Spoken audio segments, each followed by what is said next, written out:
Oh, good news. It's working. It's working. Good news, everyone. Good news, everyone. It begins in 3, 2, 1.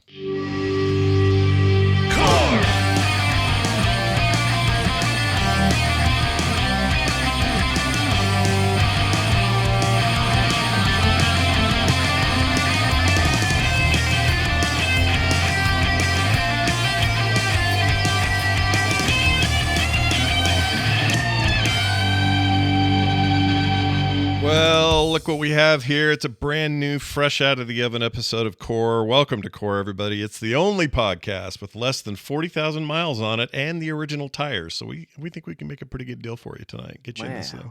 What will it take, John, what will it take for us to get you into this new podcast tonight before you leave the lot? What would it take? Nothing. I just showed up. Oh, okay. Well, I just came here. I'm a mark because I'm here and I'm in. I didn't take anything. Easiest commission we ever made. Nicely done. Yeah. You were like, John, what if you showed up? And I was like, okay.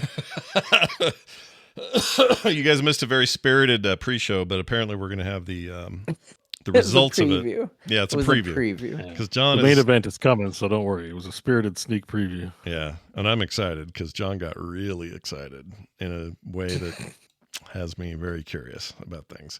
Anyway, we'll get to that in a second. But before we do anything else, let's just dive into this week's news. Got a few things going on out there in the gaming world. We'll dive right into them. Let's start with October games. You know, it's a new month, and I have music for this. Do I? Let's see. Nope, that's our old theme song. You know, this is something I really should have thought of before. We'll do this one. A little Mario music back there. It's October. That means a fresh batch of games. We did this last month too. Really like doing this. My birthday this week. Oh, that's right. Happy pre-birthday, dude. Yeah. But all the listeners who love gifting games want to gift birthday presents. You know, I'm shamelessly throwing it out there. Now's the time. I will click accept on Steam. I heard you're doing a dining in the dark thing tomorrow. Is that true? Yes, we're doing. So my friend Mike's birthday's tomorrow too, and he planned this thing. He's like, "Let's go to dinner," and I was like, "Listen, we can go to dinner, but there's a 25% chance I won't be able to make it because Core sometimes gets pushed." And I said it feels like it's about a once a month, monthish thing. So 25%. He's like, "Oh, well, it's," and then he spilled the beans. He's like, "It's an in the dark restaurant," and I was like, "Oh, okay. Well, I thought it was just like a Denny's or something like." Whatever, we can reschedule a Denny's visit, like, you know. Yeah. But since it's like a fancy restaurant or whatever, I was like, I wouldn't trust. Would you trust a Denny's in the dark? That would be Denny's in the I dark. don't trust a Denny's in the light. Yeah, it's a fair point. It's true. It's true. Actually, I don't really. We have Denny's here in Ottawa, but I don't ever eat Denny's here. Denny's is a BlizzCon tradition. Like as soon as I get into Anaheim, I'm like, I'm hungry, and then I'm just like, well, I know there's a Denny's around here, and I know it. Like I'll feel safe there. You know, it's like, yeah. I don't know if I'm gonna wander into like a saloon where only outlaws are allowed in or something. If I'm in Anaheim or something, I'm like, Denny's is a recognized chain. Let me go to Denny's. Was it TMS? So I only ever eat it and regret it after because I feel like trash after I eat at Denny's. If you eat too much at Denny's, you go too hard on the carbs, you will feel like crap. But you can do okay with some eggs. Which is and bacon. very easy to do because they're generously plated food. Yeah. Oh yeah. Right? Yeah. Our local Denny's got shut down, which I've never even heard of. I don't know what happened there, but they're gone. So I have to go a little further for a Denny's now. But anyway, was it TMS or here that we talked about gay Denny's? Was it here? It was here. Yeah, okay. I get because chat did ask. They said, "What about gay Denny's?" I would trust gay Denny's. Gay Denny's is fine. Yeah, I want to go to the only good gay Denny's I've eaten at is gay Denny's. I want to go to gay Denny's. We determined it was in Arizona somewhere, and it wouldn't be that hard to figure out where. And next time I'm down there, I think I'm going in March. No, I've eaten there. Well, that's right. You've eaten at gay Denny's. I've been there. It's fine. Yeah, John ate there, made out with a dude at the door, and had sex with a horse. Not a requirement to get into gay Denny's. Right. As a matter of fact, interestingly enough, despite the name, you can still go regardless. Well, I want to go. I'm going in March. I'm going to make a point of stopping at gay Denny's. It might be a requirement to get your gay on at some of the clubs in the area, is my understanding. Like, just not it doesn't make you gay, but it's just to enjoy. You don't want to be a party pooper, right? Like, no. Well, yeah, you don't go to McDonald's and be like, well, they didn't have the Whopper. Right. Like, you're going to have more fun if you look for Whopper if you go to Burger King. That's true. And if somebody at the McDonald's wants to try to make me a Whopper, That'd be hilarious. I'd eat there for that. I don't even like McDonald's. Anyway, let's talk about the games of October, because it's just bearing down on us, guys. The only game I really care about this month, we'll talk about first, because it's the only one I really give a poop about. Bearing down on us, October. Bearing down on us. For me, it's Dragon Age 4, aka Dragon Age. What is it called? The Veilguard. The Veilguard. Thank you. I always forget The the last damn thing. game to come out this month. We'll start at the end. The start of the end. Dragon That's the Age, one. the Veilguard. That's the one I want the most. It's the one I'm most excited about. Everything else is a little bit in the background, if I'm honest. I'm sure there's some weird indie that'll pop that I'll love. There'll be other weird things going on. But as far as like major releases go, that one is like kind of all I care about. But let's go to some others before we get to that. Let's indeed save that for the end, because I do think that's kind of a big deal for all three of us. Silent Hill 2 Remake. John, you're a fan of the Silent Hill? Sorta, yeah. You going to get that? Is that interesting to you? It's not Resident Evil interesting, probably, but you know. I might get that. I was definitely more on the Resident Evil side of the fence back when people got tribalistic about things that mattered, like Resident Evil or Silent Hill. Yeah. Not like political opinions. No. That was the tribalism I could subscribe to. Sure.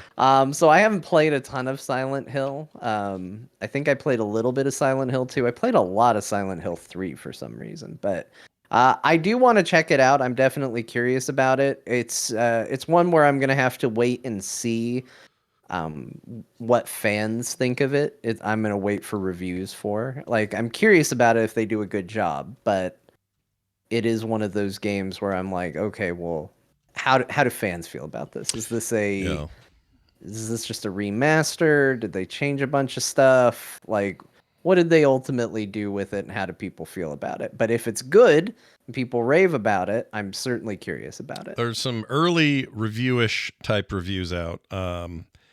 Some people have gotten it early. Japan, Famitsu, famous Famitsu review scores are out. They're very high for it, like as close as to perfect as you can get.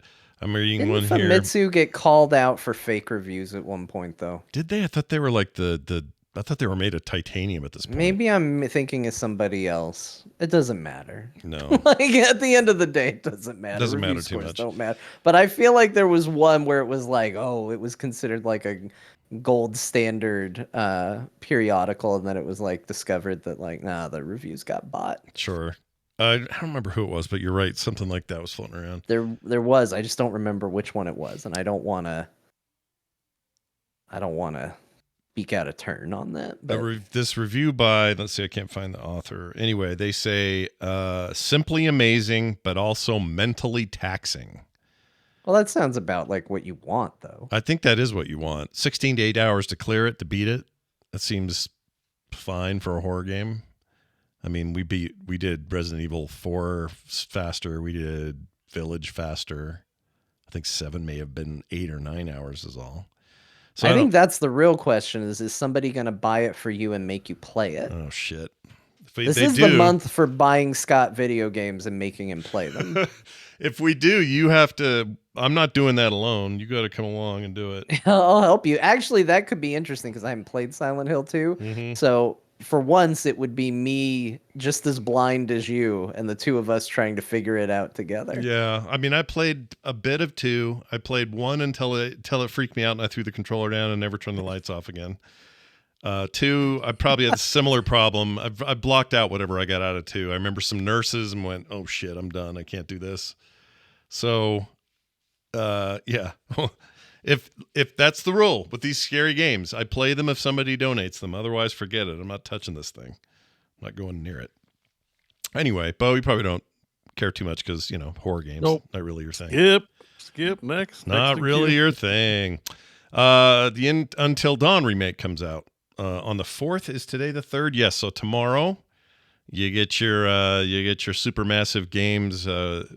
They call it a remake, but I mean, this thing's what, 4 years old or 5 years old? Not that old. Yeah. Yeah. Although this is one that I feel like people should get, Scott. I think this is a fun game to watch people play because it's so diverse in the way that it can go. This is a slasher movie, right? Basically, but you can theoretically save everybody. So every character in the game can die, and every character in the game can be saved. So you get a lot of differences and variance on how a run goes. Is And I that the think goal, it's though, always is for me to try to get everyone to survive, or is the goal to... Well, the goal is, yeah, of course, Okay. is to get everyone to survive. But, I will tell you, somebody who went in and played that game with that goal is not easy. Okay. I didn't do it. I You think do I an lost. evil playthrough. I think I lost one. Dark Urge playthrough of... Yeah. that Where game. you just do it on purpose. You're like, yeah, got him. Yeah. I mean, there's probably some game like that, right? Like, But yeah, that's a good one too. yeah, that was well regarded. People liked that game. So Yeah, you got your Mr. Robot in there. Well, yeah, the son of Mr. Robot. and but, Hayden Planetarium is in it. That girl from Heroes is in it, I think. Anyway, we'll see how that goes. Not sure if I'll end up playing that or not. If people buy you enough horror games, we can just block out a day of the week and just have a How horror. about make it the 31st? Do a marathon session. Oh my gosh! Oh man, dude. that could be fun. That could actually be fun. I don't, the trick or treat thing's not in my wheelhouse anymore. So, Although I do have to do trick or treat. oh yeah, you have little kids. I got kids, but we could do something. Halloween's Something could be canceled. figured out. I'm a streamer. Halloween's canceled. Yep. That's Sorry, it. children. I know this is your childhood and you only get one, but I'm streaming it. Yeah. It's important. This is what we're doing for Halloween. You're watching my Halloween stream. Sorry, kids. That's how it's gonna go. Sorry, kids. I'm the star of the family. That'd probably be like genuinely scary for them to watch you play a game like these. This would be. There is no way I can miss Halloween because for absolutely reasons I don't fully understand, my son is so stoked about Halloween. I was not even sure he would remember the last Halloween he participated in because he was only 2, but he is so excited for Halloween this year. In the car today, he said, "Hey, I'm going to sing you a song." And the song was him saying Halloween over and over and over and over again. Oh my gosh. And then the song ended with him saying, "I dropped my chocolate on the floor." I mean, I already really like this kid, but I think you're just making it better every time we talk about that boy's I would development. brace for some negative reviews on Until Dawn. It requires a PSN account, and people really don't like having to make a PSN account. Well, I have Good news one. is I think Scott already has. Yeah, one. it should be just me logging in, I assume. And I don't mind it. Like, I think people, I get why they are in particular. They don't want Sony to pull console moves in a PC environment, but we already do this with so many people. I know we've had this discussion, but I just agree on the basis that it's just annoying. Like, I'm already logged into Steam. And I got to log into. It is annoying. I don't like resistance. It's a step of friction that's enough to make people. There you go. Yeah, I don't want to. If you're going to do this, I would much rather have the least amount of friction for a player as possible.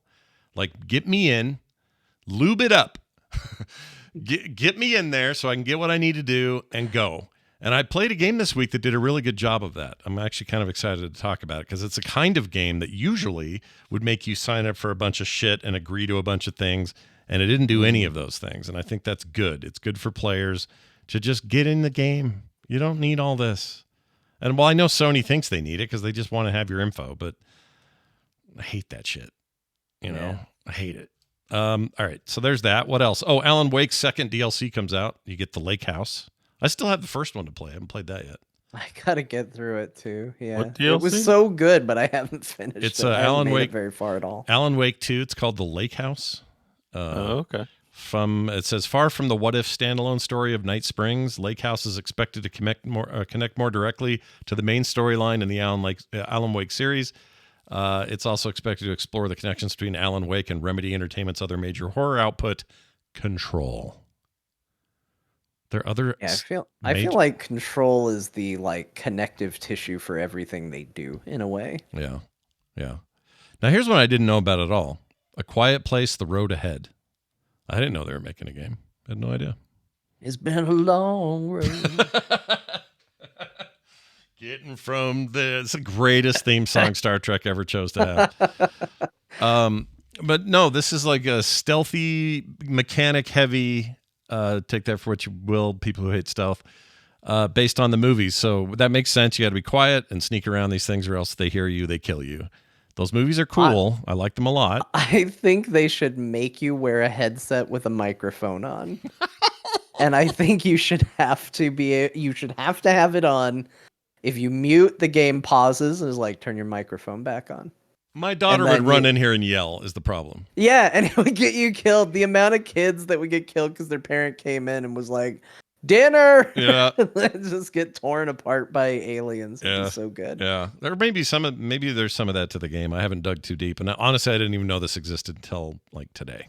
I didn't know this was a game that was coming out. So it is coming out. So you think that's enough? You're like, okay, is that all the Halloween games? Is that the big stuff?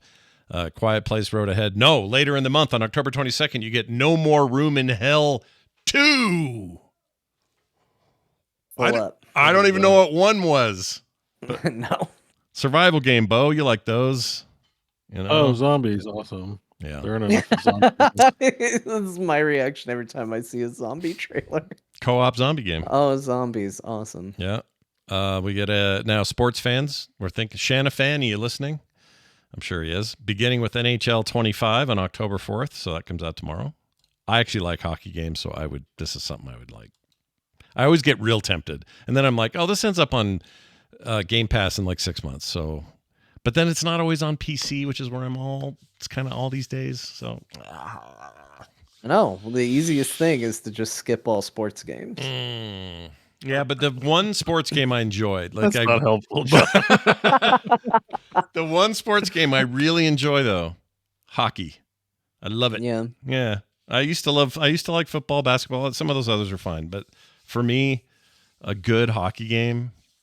Yeah, some of those retro things are really good. Yeah, I like retro style sports games more than modern sports games. Like, yeah, if it plays like the old NHL games from like SNES and stuff like that, I'm in. If it plays like a Ken Griffey Jr. baseball game, I'm in. I know some of the newer ones have tried to emulate that, but I've never felt like it was quite there.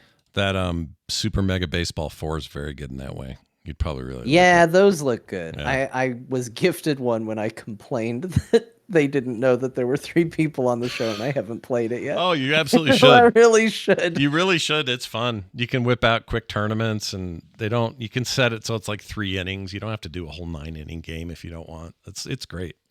Very cool games. All right. Let's see. How about this one? SpongeBob SquarePants, the Patrick Star game. That day. That's coming out on the 8th as well. Or 4th, tomorrow. So get excited, guys. Finally, another Patrick and SpongeBob game coming your way. John, more in your wheelhouse, though. We have Dragon Ball Sparking Zero. Yeah. This game has become, I believe, if Twitter is to be believed, and it isn't, the most pre-ordered video game currently on Steam. One of the top sellers. This game I was not excited about at all. I thought this was a mobile game being brought over to like other platforms, but this is the continuation of the Budokai series, which I love. So I have actually pre-purchased this game. Oh my lord! I went from not interested at all to all in. I love this series, and I am absolutely going to play it. For those not in the know, Budokai was like a couple generations ago, right? It's been a while. I think it was PS2 era. I think it was around then. Yeah. It's been a long time. It has an insane roster. It's crazy the amount of characters that they put in this. Yes, there's like 52 Gokus, but it's even discounting Gokus. It's an insane roster. It's so good. Yeah. I'm all in, dude. Sign me up for your this lousy idea. I think it sounds good. Just kidding. I think they're putting all the movie characters in there too, which is important. Wait, are there movie characters that aren't the same as Goku? So Dragon Ball Z has movies that are separate from the TV show. They released movies. Yeah. They're almost always non-canon. Okay. And they always introduce seemingly very important characters that are like non-canon. So like Goku's other brother shows up and it's a whole storyline with him, but then nobody ever talks about that brother ever again because it didn't really happen. Like we kind of acknowledge it, but we don't. Okay, so and they're putting all those characters in there. so you that's get not all the that's canon. It's canon that side he has a characters. brother, but they don't like to talk about it or something. He has 2 brothers unofficially. He officially has 1 brother because Dragon Ball Z starts with his brother showing up. Oh, His brother named Raditz. okay. But he also has another brother in a movie. Okay. But I don't think that's supposed to be canon. Okay. I knew you'd be the guy to talk to about this because I don't know. It's all very unimportant. What you need to know is that if you've ever seen a Dragon Ball Z movie and thought, man, you know who's cooler than Frieza? Cooler, that's who. He's in the game now. All right. And this isn't a fighting game. It's more like an adventure game, right? Like No, it is a fighting. It is a But fighting it's game. It's in 3D, so that's like kind of the whole thing. Is it's a 3D fighter. It's got a lot of verticality, a lot of flying around. But not connected to that last fighting game they made. No, not fighters. Fighters with a Z. That game was awesome too. I'm surprised they never made another one of those because that game was really, really good. Yeah. But yeah, this looks amazing, and it's going to include all the Dragon Ball Super characters as well. Well, so. if we're going in a chronological order, there's a couple of things we've already hit. For example, Throne and Liberty happened on October 1st. I played it. We'll talk about it later. That's a big MMO thing. But the other thing I want to talk about was, let's get to Dragon Age, the Veilguard. This does happen on... going all the way to the end. Well, why does this thing jump? 31st. Metaphor Refantasio is worth Oh, yeah, let's talk about that. October 11th, Metaphor Refantasio, one of the weirdest, stupidest names I've ever heard in my life. This is turn-based combat akin to Shin Megami Tensei. It's an Atlas game that's pretty much like a Persona. This is so game. I'm going to talk a lot about this later in the show because I played the demo of it, so we don't have to talk too much about it. Cool. But I'll just say, if you like Persona, but Scott, if you like Persona but maybe don't like the classroom, I do. school business, Yeah. then this might be the game for you. Really? Way more action-focused, you say?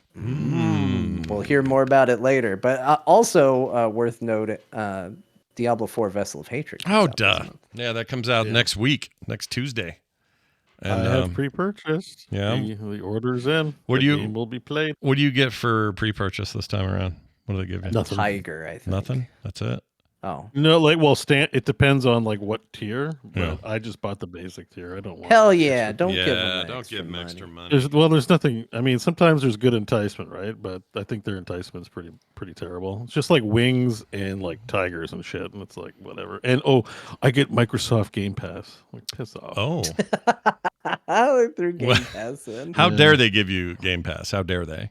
So I mean, the thing also about the cosmetics they give you is like you can just buy cosmetics. Like, why do? Oh, and you can just buy cosmetics, and also, who's gonna see them? nobody. See, in WoW or like an MMO, people see it, but it's like it's just some asshole in town that like going by you on a horse 500 miles an hour. He's gonna go, like he's not gonna say anything. Like there's gonna be no interaction based on He what paid you the wore. money for Doesn't the matter. collector's edition. Amazing. Amazing business. Amazing. Yeah, so it's like, whatever. The cosmetics in that game is really pointless. Sorry. Yeah. I mean, but no like extra stuff for other games like they did with the main launch, like no mods. in WoW You get or- something for Diablo Immortal, which also is like, hell no. Like, sorry. Yeah, no Like, you want me thanks. to- Gross. You want Yeah. to give me a cosmetic in your trash mobile game? No thanks. I wish they'd fix the mount they gave us with 4 because I love it. It's that 3-headed dog. You used it a bunch here recently, I know. It's got wings, it flies. It's awesome. It's one of the coolest mount tie-ins they've ever done with Oh, right. game. Yeah, the Amalgam of Rage. Yes. It is pretty sick. But it's bugged. Every time I half load into it, because it does this thing where it turns you into flame and you briefly disappear and then you pop up on top of it. It's very cool. It's like an alternate thing that most other mounts don't have. But if you interrupt it even by accident, just like bump your keyboard forward, my guy's now invisible because I happened to do it right around the time that I changed from flame it was to the mount man. doing that. As I used it for a little while, and I had this bug where I'd go invisible and have to reload. That was UI, it. And I haven't had it for a while because I'm now like on a spider and a little, like a moth gnat, like the disgusting skitterer for a flying mount. Yeah, yeah. And I haven't had an invisibility bug in a while. I didn't know that. That was it. That's the thing that causes it. And you have to load into another zone, or you have to reload. You can't just do a UI reload. So I paid extra to pre-order Diablo 4 and get a bugged mount. Wow. Cool. Well, that's still not as bad as giving you something in Diablo Immortal. That kind of feels like, hey, Yeah, pre-order our Xbox game and we'll give you and just a Diablo- little bit of herpes. Yeah. Xbox Game Pass and Diablo Immortal, and it's like, look, you clearly don't need the extra money. You hired like Camila Cabello to do a really terrible ad. Like you could have just put that money in the bank and not made that ad. Like why? What was that marketing spend?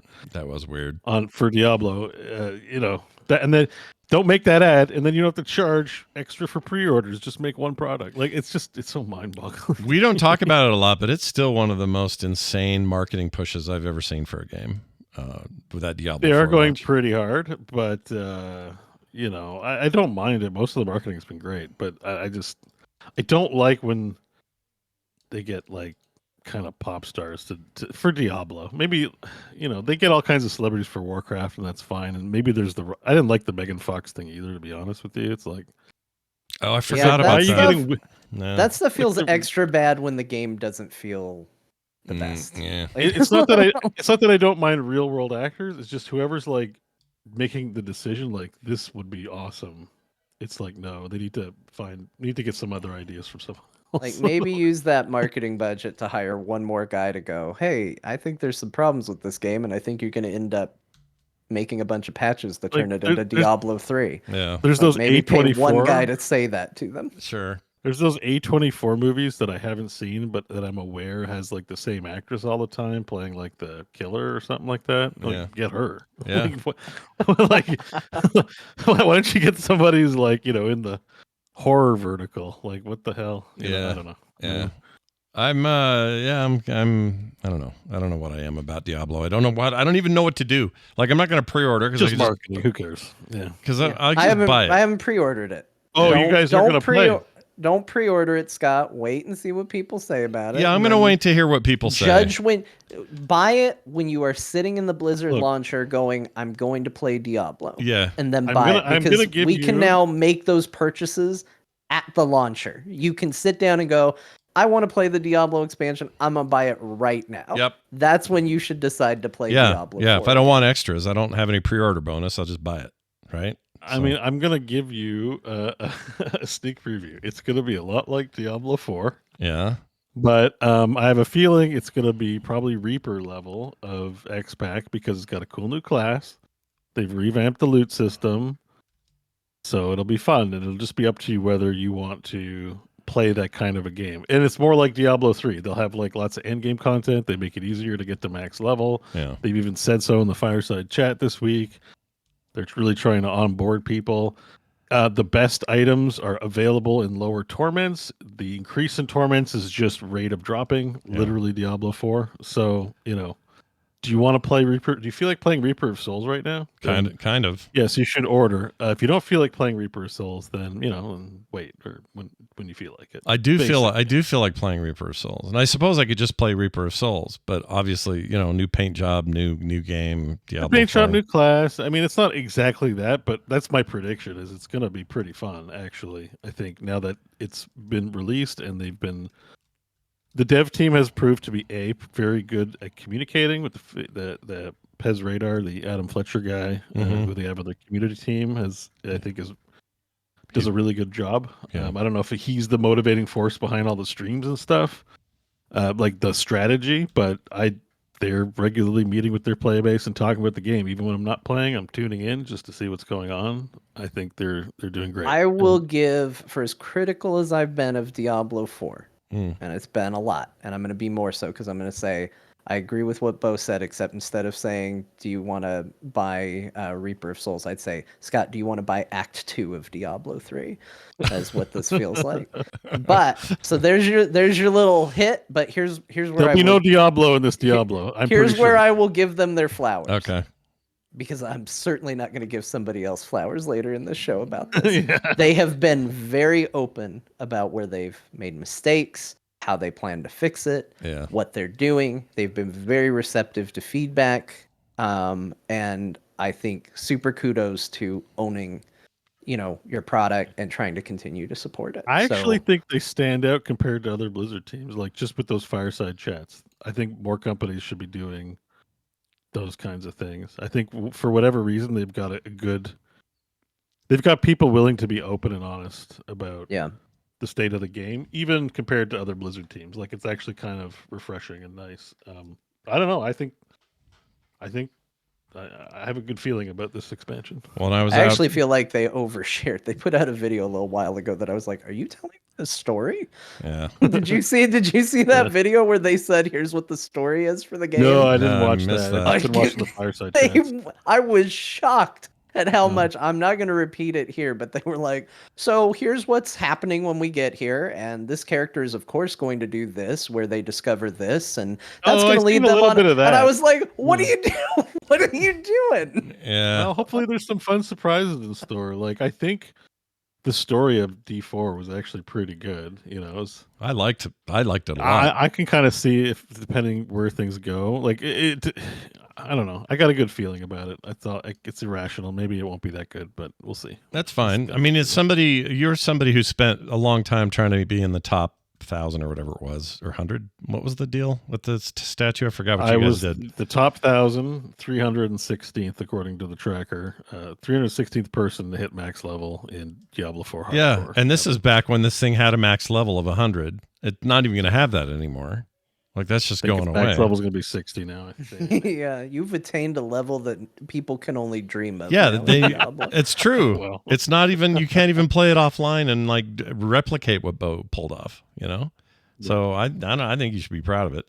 But secondly, your opinion of it when you get it that day will probably go a long way to tell me what I should do. So Yeah, well, I think I'm going to enjoy it. I think I'm already predisposed to enjoy it, so I have some bias because I've been holding off on playing Diablo 4 because I don't want to have played a whole bunch before the exciting time because I'll be jaded, you know, and sick of it. And yeah, I think playing too much of a game contributes to people feeling like, oh, this is all that's in the update or whatever, you know. Like I haven't seen the new gear changes and stuff. Like it's gonna feel pretty fresh for me. So I think I'm gonna, if it's even a little bit good, I'm gonna like it's gonna move the needle more for me. yeah. That's why I'm just like I'm pretty sure you're safe to buy it. It's just a question of do you have time to play it right now? Because there's a lot of games, and maybe this isn't the most enticing thing for you. Do you feel like, how do I explain this?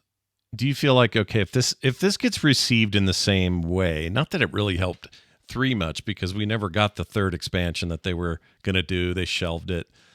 So maybe this doesn't matter how it does, but do you think this revives the Diablo thing in a way that's like meaningful and massive, and I don't know, the game just gets bigger and more people play? I think this is where we find out. I think Diablo 4 sold really well, but in this day and age of how much things need to sell to be worth it, I don't know. Yeah. I remain skeptical, right? Yeah. So this will sell less than the Diablo 4 launch for sure. Sure. And it's going to be the ultimate test how many people feel that they're ready to play an X-Pack or not. And if the sales, even if they sell 1 million, which is 1 million people excited to play, they might look at that and be like, whoa, time to stop making Diablo 4. We're all done with Diablo. Yeah. Yeah. I mean, it's a new world right now. It depends how Microsoft is letting Blizzard do the stuff it wants. Like, it depends how that relationship is.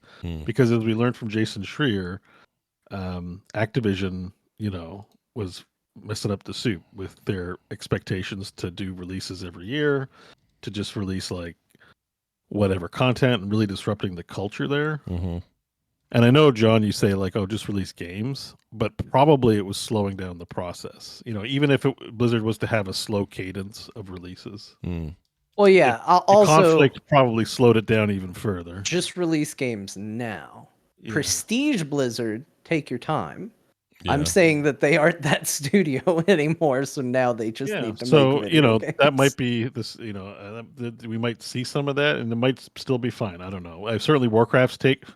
It's funny that Codex's gone, and now Warcraft is going to do yearly releases. Where I'm sure he wanted that like 8 years ago, 10 years ago. It is weird. Like It's kind of funny though. Yeah. It kind of Yeah. I feel like he got what he deserved a little bit. No, for sure. We're not feeling sorry. He's for him. like, "Yep, a boat, another boat, another boat." Yeah, what? Yeah, I shouldn't say he deserved. There's a I lot think he doesn't Warcraft deserve. needs to pump I think Blizzard needs to pump the brakes on their cosmetic monetization. Like 100. Like in the long term, it's not like it's not that they shouldn't have them at all. But whatever's going on Diablo 4 is like a big pimple. Well, maybe It's like maybe you're like dating somebody. You're like, oh, I'm really attracted to them, but they have the world's biggest pimple on their face, and I don't know if I can get over it or not. Like, Yeah. I shouldn't be so superficial, but at the same time, it has 5 hairs coming out of it. It tickles me when I'm kissing them. Yeah. I don't know if I can do this. Yeah. And that's what the cosmetic shop feels like. This game's great, except I can't sing its unadulterated praises because of how egregious the cosmetic is in there, like, and so if I kind of wanted to be like, Kodak's gone, we can get rid of this. Yeah. And I want Microsoft to be like, cool, we agree. The problem is, I'm sure there's things about it that Microsoft wants to champion, though. They want money after the fact. They don't want a game to sell for $49 and be done. Like, well, what's not clear to me is are they answerable to Phil Spencer, or are they answerable to other people? Because Phil Spencer's Xbox. Yeah. And he does the presentations, but Microsoft bought it, not Xbox, right? Like it's so I don't know who at Xbox. We don't know who at Microsoft is the one, setting the agenda. You're right. Blizzard. You're right. We don't. I don't know if Phil. Well, I can. Well, never mind. I'm not supposed to know that. Never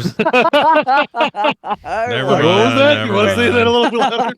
Never mind. Would you like Scott Johnson please share with the class? That was a real Abe Simpson walking into the room and walking right back out of the room. Yeah. Okay. Scott has to recuse himself from the rest of this conversation. Yeah, I can't say anything about that. But I know that they're overall, though, the feeling is much peppier. Despite those recent layoffs that just really decimated people.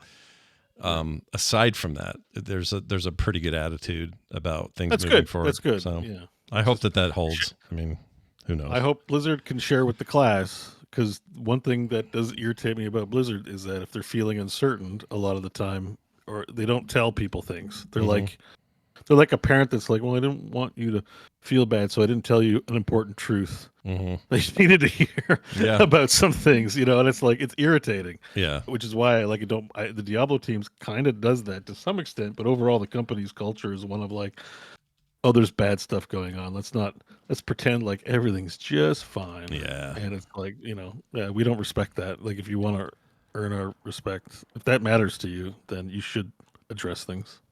Outside of that, let's see what else we got. Teenage Mutant Ninja Turtles Mutants Unleashed. That's a thing. You guys are excited about that? I do like Ninja Turtles, but I don't know. I haven't seen anything about this. This is the first I've heard of it. Yeah. Everything else is pretty low key. I mean, there's a few. I feel like we do need to say, even though I know it's not any of our cups of tea, but we will get comments and emails if we don't say Call of Duty Black Ops 6. Speaking of Shanafan, that guy will have a heart attack. He will be first in line to be like, why didn't you talk about this game that none of you like? Yeah. What was it called? Call of Duty Who Cares 6? Yeah, Who Cares 6? Okay. No, look, I mean, it's the biggest franchise on the planet for a reason. I'm just spent on it and don't really follow it anymore. But yes, Black Ops 6 comes out on the 25th, so get ready for that. Now, can we talk about Veilguard? Because I'm excited about it. Veilguard? Sure. Veilguard. I mean, there's not much to say here except it's finally coming out. There's not much to say. Can I talk about it, please? Finally, we're free to talk about Veilguard. I can be unleashed about it, but it is finally coming out. So on the 31st, we get it. We get to play it. We'll see if it, is going to be all that. You're stoked. You're getting excited. No, I don't know why. I'm kind of with you, Scott. Like, this feels like a sharp turn for me, because that first trailer they put out, where I was like, is this a mobile offshoot to try and pay for the next expansion or next game? Sorry. That's what I thought when I first saw it. I did not even realize that this was going to be the next Dragon Age game. I thought it was some cheap. I expected a hero shooter at some point. I was like, okay, who's pulling out the energy shield and going, get behind me? Like, that's what I was waiting for. Good Reinhardt. That's not bad. Yeah, it's really good. And so I went from that to now. The other trailers looked good. A lot of the things I've been hearing, it seems like people who have played it are coming back going, I'm a believer. They won me over. They won me over. And I'm like, okay. Yeah. Maybe it's gonna be awesome. And like I'm scared. I'm scared because I really like Dragon Age when it's good. Yeah. And it's not always good. I It's feel maybe like been bad more than it's been good. I feel like but I would really like Dragon Age to be awesome. They have a lot to prove with you. Maybe less with me because I don't know. I didn't like 2 at all. I liked 3 a lot and I liked 1 a lot. And it's really kind of that simple. But I've never taken it all that seriously. And right now I'm just feeling serious about it. And I don't even know why. It's not marketing. They haven't done anything to me. I'm just I'm generating my own hype somehow on this one. Yeah. I'm with you. And I think it's finally because we're at this place where EA can really they can't disappoint me much more than they have in the past, right? They can't really go much lower. Bar is so low. It's so easy to clear. Right. So I feel like they're going to really leap over that new bar. It's such a dumb way of saying it, but I don't know. I'm just excited about it, so we'll see. That's kind of my final the game of this part of the year that I'm most excited about. That will probably take a ton of my time through the rest of the year. Like beyond this, there's not much I'm looking forward to. So, anyway, watch for that coming out on the 31st. Oh, we have to wait until Halloween Day. There isn't much to look forward to. I want to say like what's in November. I got himself all excited and then found out it was the end of the month and got upset. Yeah, I wish it was early. I wish it was still sooner. got a bunch of weeks left. Are they doing an early access thing? Not that I want it, but are they? Okay. Well, I don't know. Maybe. You keep telling us not to buy it. What are you gonna do? Buy it? I feel like getting it. I mean, look, we all have our limits. We all have the lines we cross. That might be my line. The Deluxe Edition pre-order is 6 weapon appearances for Rook, 1 warrior armor set for Rook, 1 mage armor set for Rook, 1 rogue armor set appearance for Rook, 7 weapon appearances for companion set armor set, 7 armor set appearances. Chat is way ahead, and Jumps 004 says they are not doing an early access thing. Which is awesome. That's fine. They said it's awesome, Scott. Look at you looking for an early way in. You're not wrong. I feel like I'm going against my own standards here, and I feel bad. I feel poor. I feel bad about my reaction here, but I'll be honest with you. If they had an early access for this one, I'd probably consider it. I know. You're so excited. I really am. I don't even know why. I haven't really cared about Dragon Age for a while. I kind of like put it all to bed after I last played Insurrection? Nope. Inquisition. The right number of letters and the right first letter. Yeah. Vaguely there. Somewhere in the neighborhood is where we ended up. Anyway, that's your look at October. Hey, guess what, guys? Nintendo doesn't like Switch emulation. Here's how we know. Nintendo doesn't like anybody. They don't like anyone. They shut down the emulator that was supposed to be sort of immune from this, and that's the Ryu Jinx one. That was Yuzu was the previous one, and that one was pretty blatant, and they were making money from it, and it was obvious that was going to go away. And they threatened them, and they said, "Oop, we're out." This one, they're being a little bit more cagey about it. When people ask them what was the deal they made, they won't say, but it was some kind of deal made. Yeah, did I hear correctly? I don't know if you know this. I heard they showed up to the dude who was making its house in Brazil. Oh, I hadn't heard that. That's crazy. Is that true? I don't know if that's true. That's what I heard. Holy shit. And they went to Brazil and were like, yo.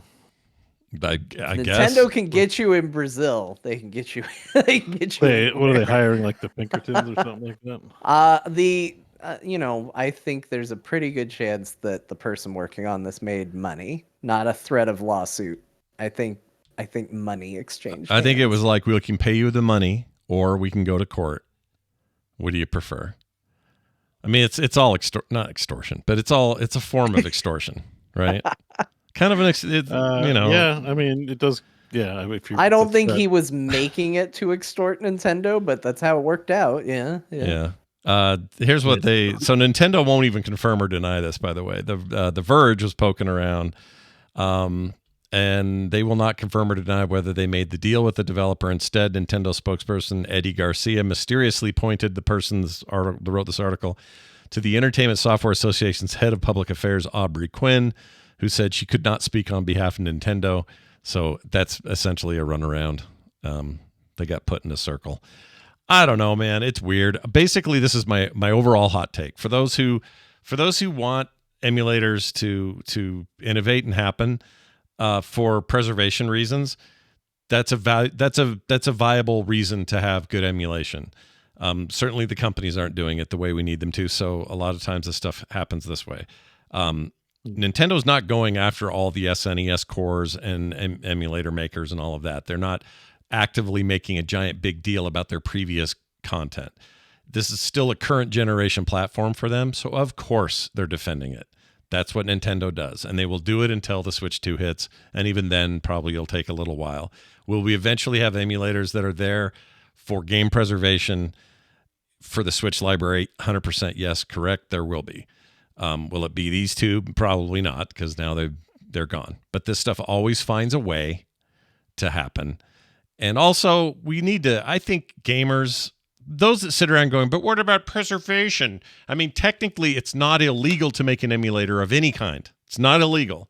What's illegal, even if you own the game, is for you to rip it, make a backup of it, and play it in emulation. That's not legal according to the Millennium Copyright Act. What's it called? Digital Millennium. You can still do it, and if you don't tell anyone, no one's gonna know. Well, exactly. But my point is, everyone, not even us, but people pretend like, oh, well, it's just for preservation. No, the emulator exists so you don't have to pay for your Switch games. I mean, let's at least be honest about why you're downloading it. I don't mean, everyone, but most people. Well, you're not a museum. You're not in the preservation business to begin with. No. So, the whole point, if you're like arguing, like the stuff going on with Internet Archive is, interesting. And sad in that they're getting sued to take things down, but they're actually involved in a legitimate and earnest act of preserving things. Yeah, they have a history of it. They're good at it. But Theodore, who's like, I'm Theodore guy in England, who's like, I want to download a Switch emulator and get the Zelda games. Yeah, but actually, I know somebody. Typical Theodore. Who was advocating for Switch emulation because the games run better, particularly Zelda, which it looks great, but looks even better when it runs at high frame rates and with some mods installed to brighten up everything. And that's just always going to be a part of gaming. I think the problem is not that there's emulating. I think it's one. I think if they're motivated by money, that'll definitely catch ire.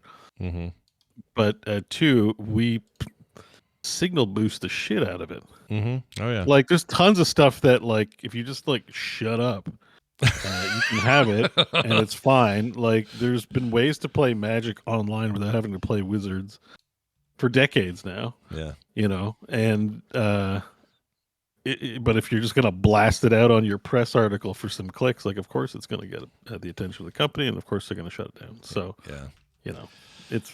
Plus, Nintendo really, really likes prosecuting this. They're not into letting it slide, and so we shouldn't assume they would do any different in this situation. Like none of it surprises me at all. They'll defend. The argument's always like just to do better, not to sue, because like the Doug Bowser thing, like maybe he deserved to be punished, but like he's owes them millions. Like.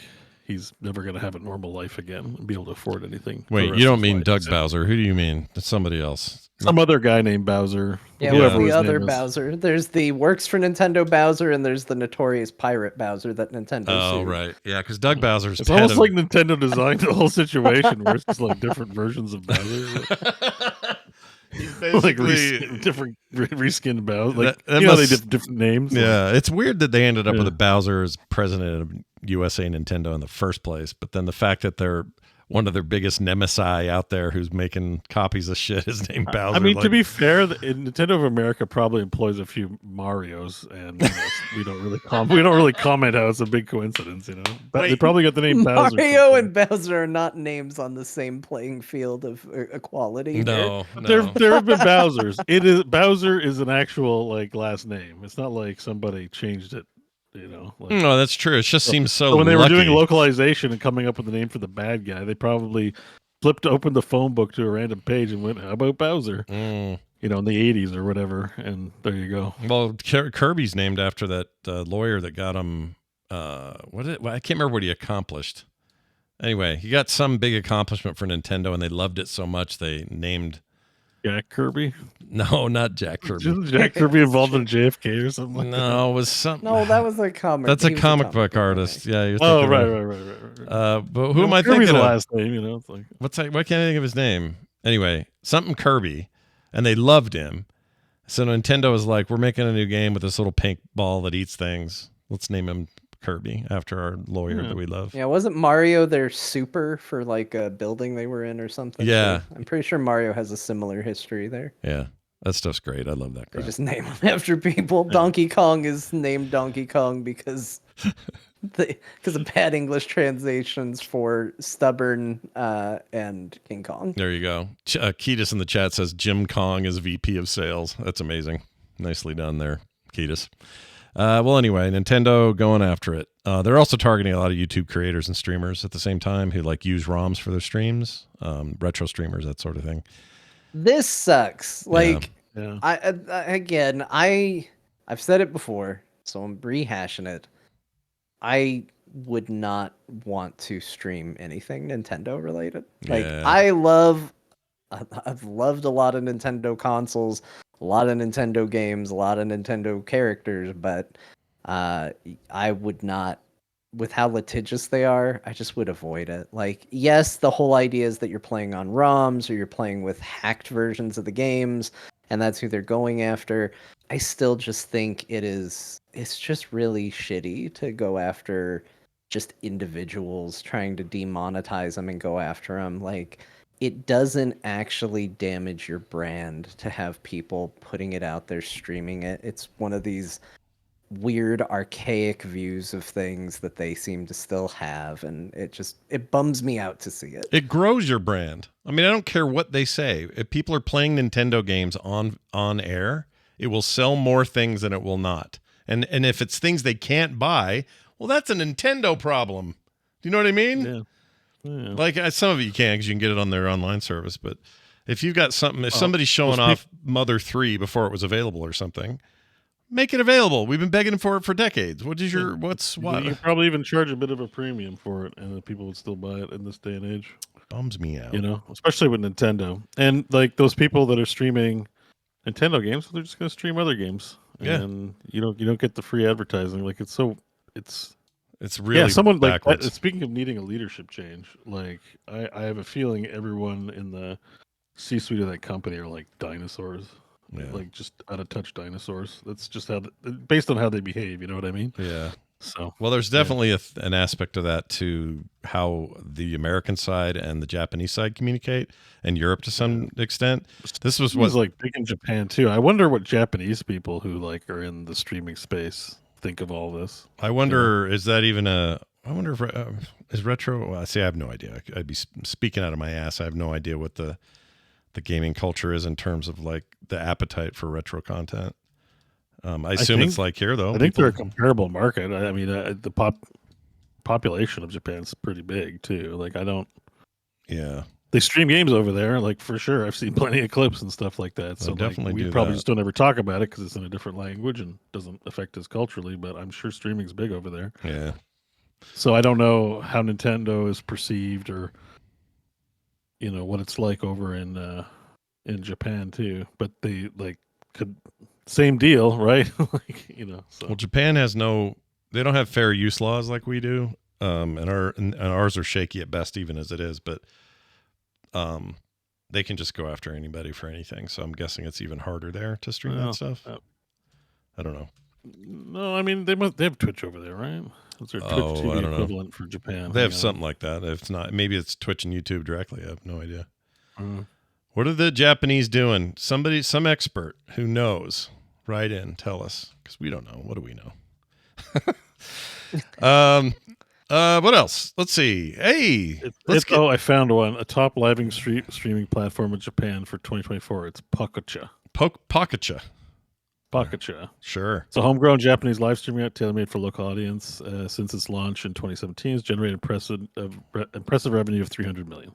That is impressive. Since just and that. it's now exceeding 500,000 monthly active users in Japan. All right.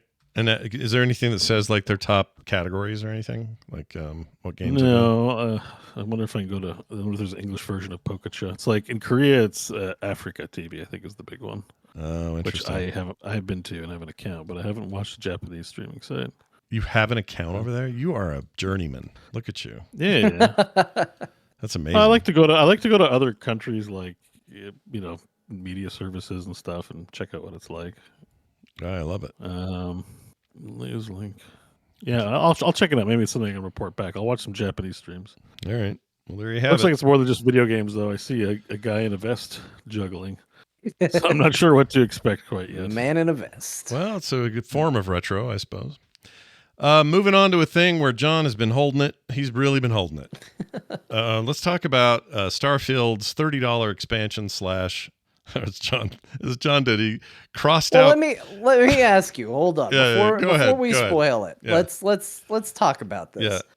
So you knew that there was this Starfield Shattered Space thing coming out, right, Scott? I did know that. You like Starfield. I like Starfield. Right? I don't. It's not my favorite game ever, but I like it. Yes. But Scott likes Starfield. Yeah. Well, not the best game. Wasn't it your game of the year? No. And then you just gave it to Baldur's Gate 3 because you acknowledged. No, I think I may have said 3. I had more fun in that game, but I don't think I gave it. Yeah, maybe exactly what you're saying. It might be exactly what you're saying. Actually, I really enjoyed it very much. Yeah. Okay, so what did you think Shattered Space was going to be? Okay, I thought it was going to be new story, or new continuation of the big story wherever we're going. I didn't finish the first game, so I don't even actually know where it ended, but safe to assume an expansion is more of that because the game relied a lot on its so narrative. I think you just said it. That's what I mean. Did you think this was an expansion? Did you think this was DLC? Did you think this was a map pack? Like, what did you think this was going to be? At the price, the 30 or a patch. Yeah. Some people said they thought it was a patch. What did you think it was going to be? Well, as a user of where I played it anyway was on Game Pass, I assumed it would be a patch and would just be included. But as a standalone $30 item for those who don't do it that way and get it on Steam or something, that to me sounds like an expansion / DLC with a bunch of content in it. And that's everything from check out these 5 new suits, look at this new area, look at this new bunch of story and narrative, and also new skills and better weapons, blah, blah, blah. That's what I would expect from a product like this. Okay. And so I think it's also worth noting that, this costs $30. Yeah. I also thought it was going to be an expansion. I thought this was going to be a real good chance for Bethesda to make good on, maybe some of the areas that people were a little disappointed with in default Starfield. Mm-hmm. What if I told you get no new powers, no new ship parts, there are no unique weapons that aren't reskins, Okay. there's no additional skills or quest reward unlocks, and no new features contained in this game? What is it then? This sounds, I don't want to be mad for John, but that sounds like not worth $30, what you just described to me. That sounds like something that maybe ought to come free with the game. I will tell you that perusing the reviews for this, which are currently mostly negative, sitting at 35% positive, which is not good. Even the people who are giving positive feedback on this are saying it is not worth $30, that this is essentially a small story update with a couple of new things attached, and that it's good, but it is not much of anything. Okay, so it's not it's not DLC, it's more like, what does it represent into gameplay? Like, is this hours of new? I believe it's sounds like it's just DL, right? I believe it is 4 to 5 hours of story. Okay. It's one quest. It's not terrible, but for $30, that's not great. This reviewer breaks it down. They said there are 3 new enemy types, 2 non-reskin guns, 2 melees that no one cared about. There's a little additional thrown on there. 1 non-recolor new spacesuit, less than a dozen new outfits, less than a dozen new items, no new ship parts, no new skills, no new companions, no new general points of interest. And most are saying the story is very short. It's a single quest, and that the story content is also not very good. Okay. So if I had to guess what this tells me, I could be totally wrong on this, but I think what this tells me is that this game was started at a time where a game like this would be a big revenue generator for a long time. Skyrim levels of interest. And as time went on, the business changed. And by the time they released it, it had changed a lot. And unfortunately, the game didn't change much from their regular template, the kind of games they make, which I like. All right. But it's still the same sort of stuff. It's Skyrim in space. It's Fallout in space.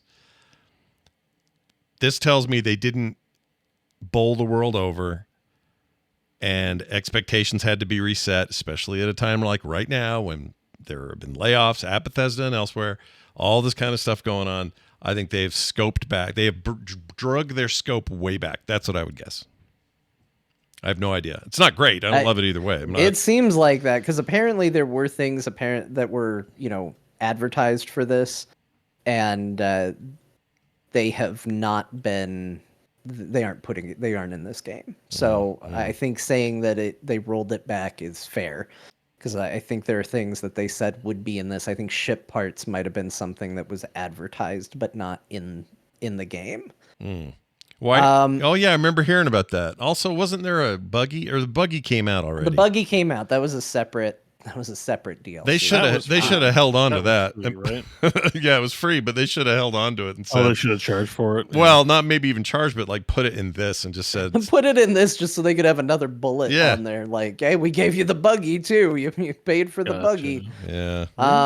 Yeah, this is really disappointing. As somebody who I did not like Starfield. No, you did not. I don't think the game is the worst game ever made, but I am extremely critical of it because it has flaws and problems that have existed across the scope of all Bethesda games. And I think it's insulting to us as gamers that they haven't fixed them. Yeah. Did this have the maps?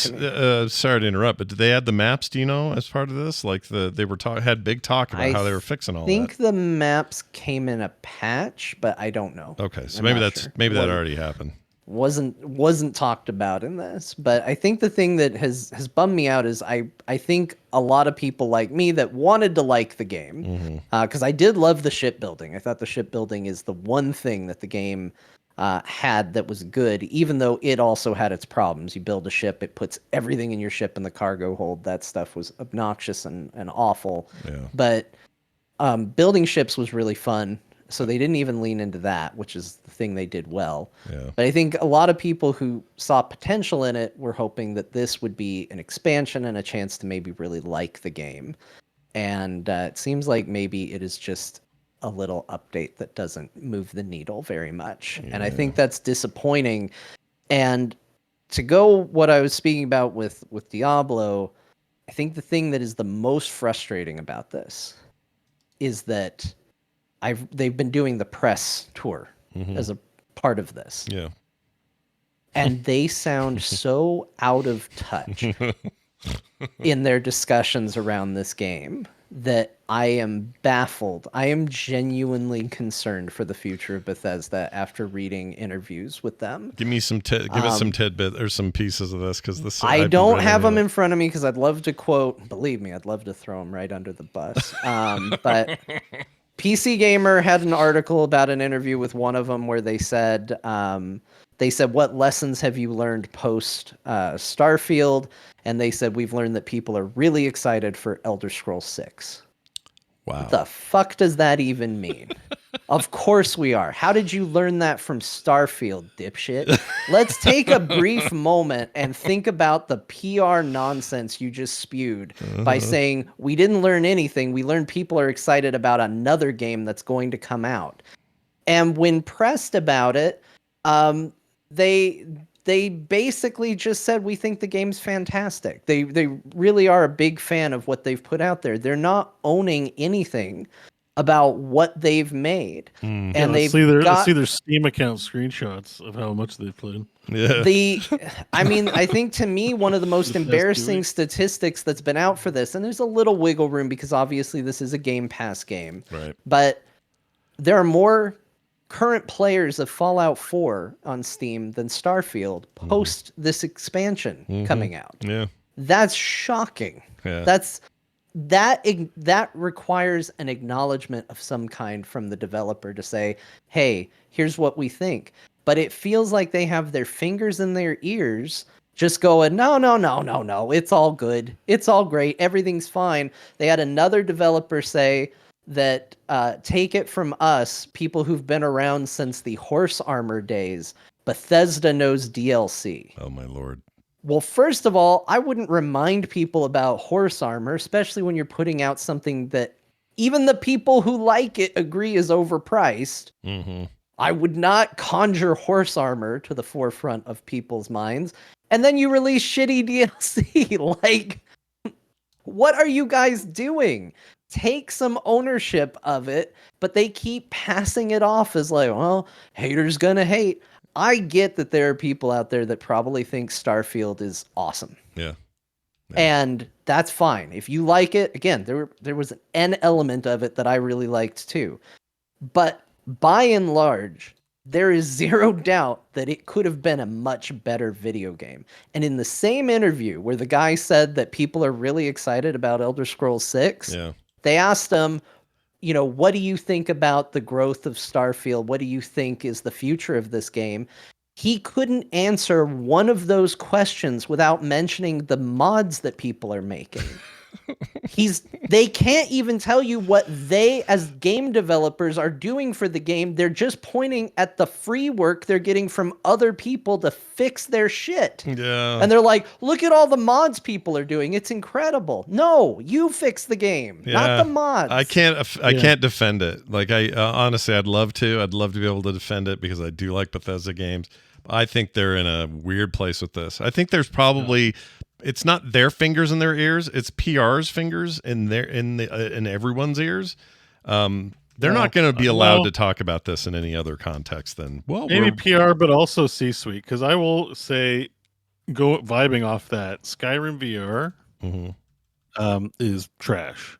Yeah. However, it's not trash with the mod supported community. Yeah.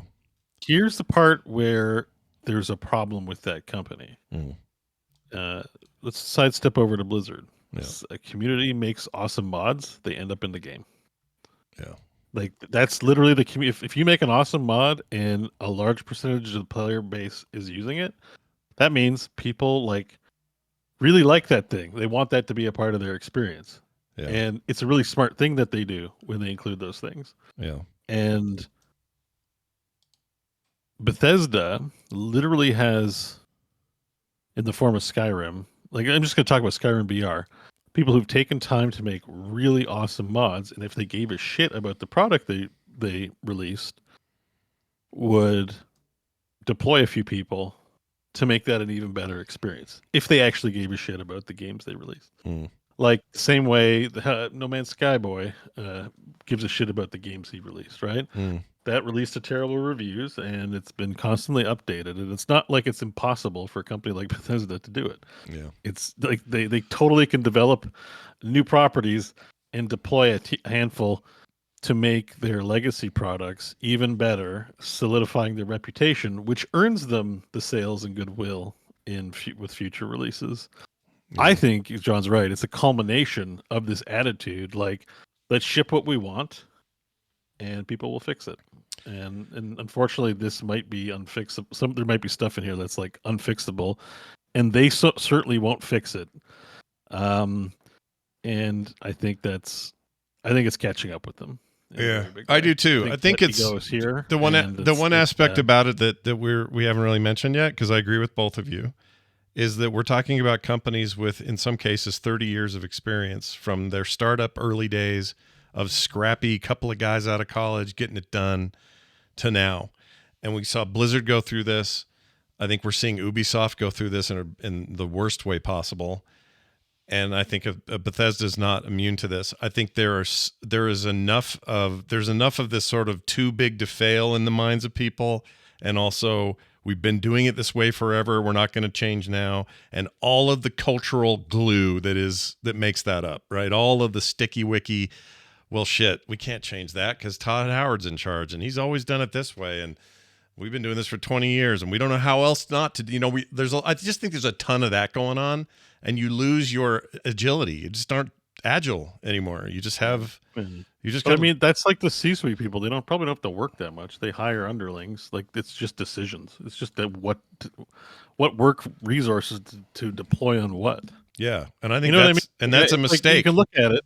Yeah, like I think they're probably close to retirement, wealthy, and just think they're really clever, and it's an ego problem. It just seems like an ego problem. Like, oh, yeah, everyone's gonna bitch, and yeah, they're annoying people. If you turn on some streamer and YouTube's feedback, I definitely don't want to listen to their feedback, even if lots of people like them because they're assholes. Yeah, but there still is like valid feedback that's out there. Yeah, and then they're getting told it in no uncertain terms. So like they have an opportunity here to be like, shit, we see that you don't like this game. We want this.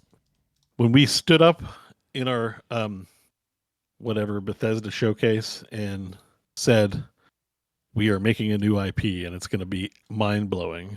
Yeah. Maybe they have a meeting and go, this wasn't mind blowing to people. Let's get it to a place where this feels mind blowing. CD Projekt Red did it with Cyberpunk. They fixed the game. People love it now. Yeah. Hello Games did it. We see success stories come out from the ashes of shit launches. But in those cases where we see success stories, we certainly don't hear people talking the way that John, because I haven't been paying attention, so I assume the way that John has reported. Yeah, I mean, that's the thing, is you just want to see some level of ownership of it. CD Projekt Red absolutely owned the failure of Cyberpunk. They didn't go, well, we learned that people really like The Witcher. Yeah, that's a terrible thing to say. What the hell does that mean? Yeah. Like, it's so absolutely bizarre to me, and I just want some inkling that they're aware of it, because you know what? I do want Elder Scrolls 6. I do want Fallout 5, but I want them to be good. And they aren't going to be good if they're coming from people that are constantly patting themselves on the back saying that they can do no wrong. And like, no, we made it, and if it's not good, people will just mod it and fix it. That's not the world we live in anymore. Like, it's not on us to fix it. People own it. And I think one of the greatest like YouTube videos that I saw post Starfield was the direct comparison of a tense negotiation scene in Starfield and a tense negotiation scene in Cyberpunk. And a lot of people said, well, that's not a fair comparison. I think those games are extraordinarily comparable. Both games came out with mixed reception. Both games are first person. They both go for similar RPG style feels in their interactions. Both had a lot they needed to work on. One company owned it and made one of the greatest video games I have ever played in my life. The other company is just sitting there going, it's fine. People will fix it. People will do what they need to do. And Phantom Liberty came out. That was $30. Yep. It is the same price as this thing that I don't even know if you should call it DLC or a paid for patch. And Phantom Liberty would have been a phenomenal game by itself. That's how much content was in that $30 package. Yeah. And I always say that price is, that's going to be flexible depending on your situation. I don't like getting into it, but what you can do with price is do direct comparison. $30 in Cyberpunk gets you a hell of a lot. $30 in Starfield gets you something that generously is called DLC. Yeah. I don't think I think everything you're saying is true. I don't know what they do about it. At this point, they have to. It feels like a cultural thing, and I don't know when that changes. Like, it gives me less anticipation and excitement or hype for Elder Scrolls 6 than anything, because it just makes me think, well, okay, is this how you're just gonna do it forever? This is just what you do at Bethesda. You make these games, and then you let the mod community have it, and you walk away. I don't think that's great. I think that's bad. Yeah. And I don't think Skyrim for when it came out and what it did when it did it, was a massive success for them. Like lot of Skyrim Steam page, and its reviews are overwhelmingly positive, like recent reviews. Yeah, like it was a lightning in a bottle moment for them, but they can't just do that again. I don't think you can't just make a prettier Skyrim. I mean, you can. Well, I think part of it is the space aspect. It's a new. This is not their wheelhouse. Clearly, what sci-fi and stuff. Like, yeah, sci-fi. Yeah, like space. Well, no, space, because that was like I bought it and I could barely give it the time of day. I don't think they got what made space cool, in my opinion. Yeah. And that's just one person's opinion. It's not an objective thing, but I didn't enjoy it. And Skyrim is like awesome. Like even now, I'm like, I could play some Skyrim. Like they know how to make good music, lush environments, and interesting quests that are like simulator level, and it's manageable. Like maybe this space stuff was just too ambitious for. I mean, what they're able to put out. He claimed. I mean, they did all the marketing like 20 years in the making.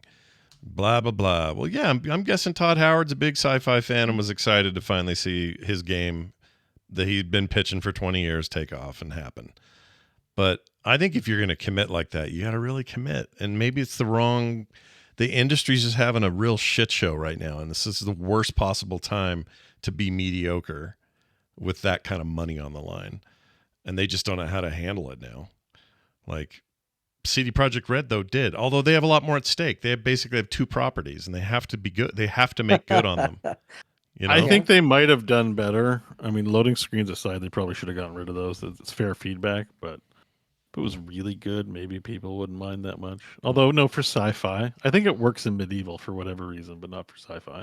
Sci-fi, you want seamless stuff, don't you? More you can of it. Forgive a lot if the other things are really good. I feel like take any one of Starfield's problems, leave it in, but fix everything else, and you're like, okay, well, I don't like... I mean, look at Mass Effect. Everybody complained about the elevators, but that game was still incredibly successful, and people were still excited for Mass Effect 2 because everything else was pretty darn good. Mm-hmm. So it's no loading screens, but it has loading elevators. Actually, it has loading screens too. Elevators.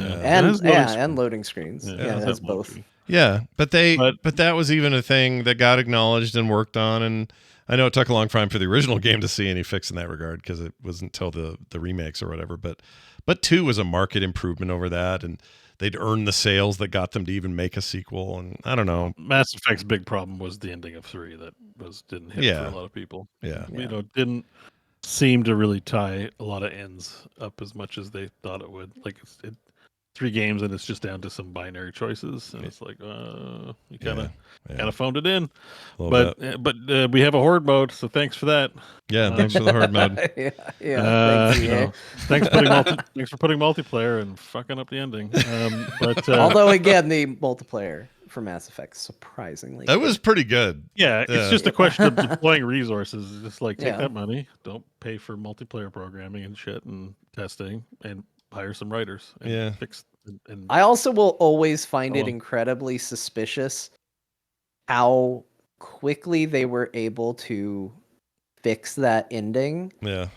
Like, I know that there's a lot of people who get tinfoil hat about it. I wish some insider would let us know, because they got the director's cut or whatever they called the updated ending. Legendary edition. No, not the legend. This was the free DLC they gave everybody.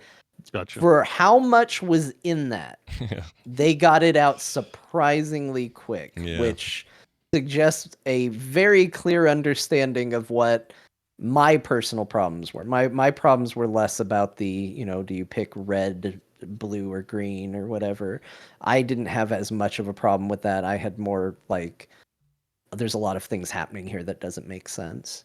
They fixed that fairly fast, and I know there's some people that were like, maybe they didn't have time, and this just gave them the time to make things they intended on already making. You know what I just thought of too? Maybe you made me think of this just now. What if most players, like in the, because they'll know what the numbers are. Most players played it on Game Pass. that being Starfield. I wonder if that's true, that most players did. And if it's such a vast majority, they don't have to care as much. I'm not saying they shouldn't. I'm saying like they may look at that and go, well, these are all just monthly, it's not the same. They don't really have ownership. Yeah. It's not really the same. I don't know if that's true or not, but I wouldn't be surprised if that has some impact or some aspect of this gets laid at that. You know what I mean? Yeah. I kind of hope not. I still think you have to have some general idea of what the feelings around your game are. And I don't think most people feel good about Starfield as a whole. No. Like, and to not acknowledge it at all, the closest to any of the talking I heard was some people saying, yeah, we're not a game for everybody. Like, okay. Yeah. I mean, you can say that when people say, oh, the violence or the storyline with the guy that got his head cut off or something like that. And you say, well, yes, this game's not. That's a proper answer when it's that sort of conversation. But when you're saying, hey, your game's got all these problems, you really didn't address them, and now you're trying to resell, you're selling this again, blah, blah, blah. That's not an answer to that. Well, this game's not for everyone. No, it sounds like it's not for most people. Oh, now I'm all mad. Yeah. I'm telling you, nothing will make you madder than going and reading these interviews. It's just, again, it just feels like people with fingers in their ears going, no, we did a phenomenal job. Everybody pat yourself on the back. And maybe that is Game Pass. Like maybe it did sell well enough. I mean, it's not like only 300 people are playing it. Mm-hmm. Like it does have decent numbers on Steam, even if those numbers are lower than Fallout 4 at the moment. Yeah. Like it's still doing okay. Sure. So it's, I don't know, but it does make me concerned for Elder Scrolls 6 because I would like to hear from a developer that goes, hey, we want to iterate on that. And it feels like the most Bethesda has ever really done in acknowledging their faults is making jokes about how buggy their games are. Mm-hmm. Yeah. Like, and they're always tongue in cheek about it too. I'm sure there will be bugs, and then they have a rad roach walk across the screen or something. Like, okay. Yeah. Oh, it's kind of funny. Speaking of which, my sister's playing Fallout 4 right now. Yeah. Oh, really? This is part of the reason. I like 4 a lot, so I'm with her. I like 4. 4's great. Yeah. I mean, she doesn't play a ton of games. Like she's not like but she does like playing games, and this is funny because I don't see her on often. And she's just playing Fallout 4 right now, and I'm like, yeah. But I mean, I can see that's the other thing is these numbers are easy to twist into whatever narrative people want. But the reason that Fallout 4 does more numbers on Steam is because that's a Steam game, and it was originally. It was nothing. There's no Game Pass part of this discussion. There's no, of course that's where more people would be playing it. I think that if there was no Game Pass connection, there'd probably be more people playing it there. But I don't know. Everything's so diversified now. It's just hard you can't really just nail it down and say, well, clearly those numbers indicate A through Z. It doesn't really work that way anymore. Well, apparently we suck at appreciating Bethesda's games now. According to them, yeah. We just don't. It's not for us. According to the geniuses at Bethesda. To download mods. Exactly. Well, John, the true fans. Here's some good news in John's world. Final Fantasy 14, the MMO Final Fantasy 14, is making more dungeons solo friendly. That was already a thing they were doing with newer stuff, but I assume this means they're going back. Is that the case? So what they've done is over the course of the past expansion, as you know, Scott, because you did a lot of this. I liked it. Everything that was tied to the main story quest, if you had to go into a dungeon, because frequently the story will make you go to a dungeon and run it, was soloable, with the exception of a certain type of fight where it's just a single boss fight that still had to be done multiplayer. But they've been making great efforts towards making the game soloable if that's how you desire to play it. But they only did the dungeons tied to the main story quest. There's still lots of dungeons in the game that you don't have a storyline leading you there, optional dungeons that you can go and visit. They have now announced that they're going to be putting the trust system, which lets you solo those with NPCs, they're going to be adding that to optional dungeons as well. So you can go and do those by yourself too. It won't just be the story ones. I think that's awesome. One of the fears people always had about these sort of announcements, even back in early WoW days, making things more solo friendly, was that it would somehow dumb it down for the multiplayer aspects. But I think we're mature enough as a MMO, consumers to know that you can kind of straddle that and get both, and I think that's good. It's good for players who want to play that way. I really liked it. I like they're really good, and it does teach you mechanics very well. Yeah. Because especially with Final Fantasy and the way it's designed, it's a little less freeform than fights in World of Warcraft, where things are kind of happening just all over the place. There's very clear indicators, and it's, we've said it before, it's more of a dance that you kind of learn and execute. You can watch your NPCs do it, and that will help teach you what you need to do for mechanics. And because Final Fantasy XIV's design does have you rerun dungeons frequently for, like, part of its end game is doing random queues where you could get pulled into, who knows, any number of dungeons from the history of the game. Knowing how to read those mechanics and run those dungeons is pretty important. So it's a great learning tool, and also great if you just don't want to play with other people. So, yeah, if you're just that kind of player, or those times where you don't want to play with other people, you're just like, I just want to go do this stuff and not worry about anybody. I get that way a lot. So I am all for this. And by the way, I should probably give full credit to Final Fantasy XIV for even leading me down a path where I might want to tank something, because that's where people are like, well, you're tanking them. Wow, you haven't done that for 20 years. I know. But I think part of it was me doing warrior builds in Final Fantasy and feeling good about it and kind of building up some confidence around it and playing with other players with it.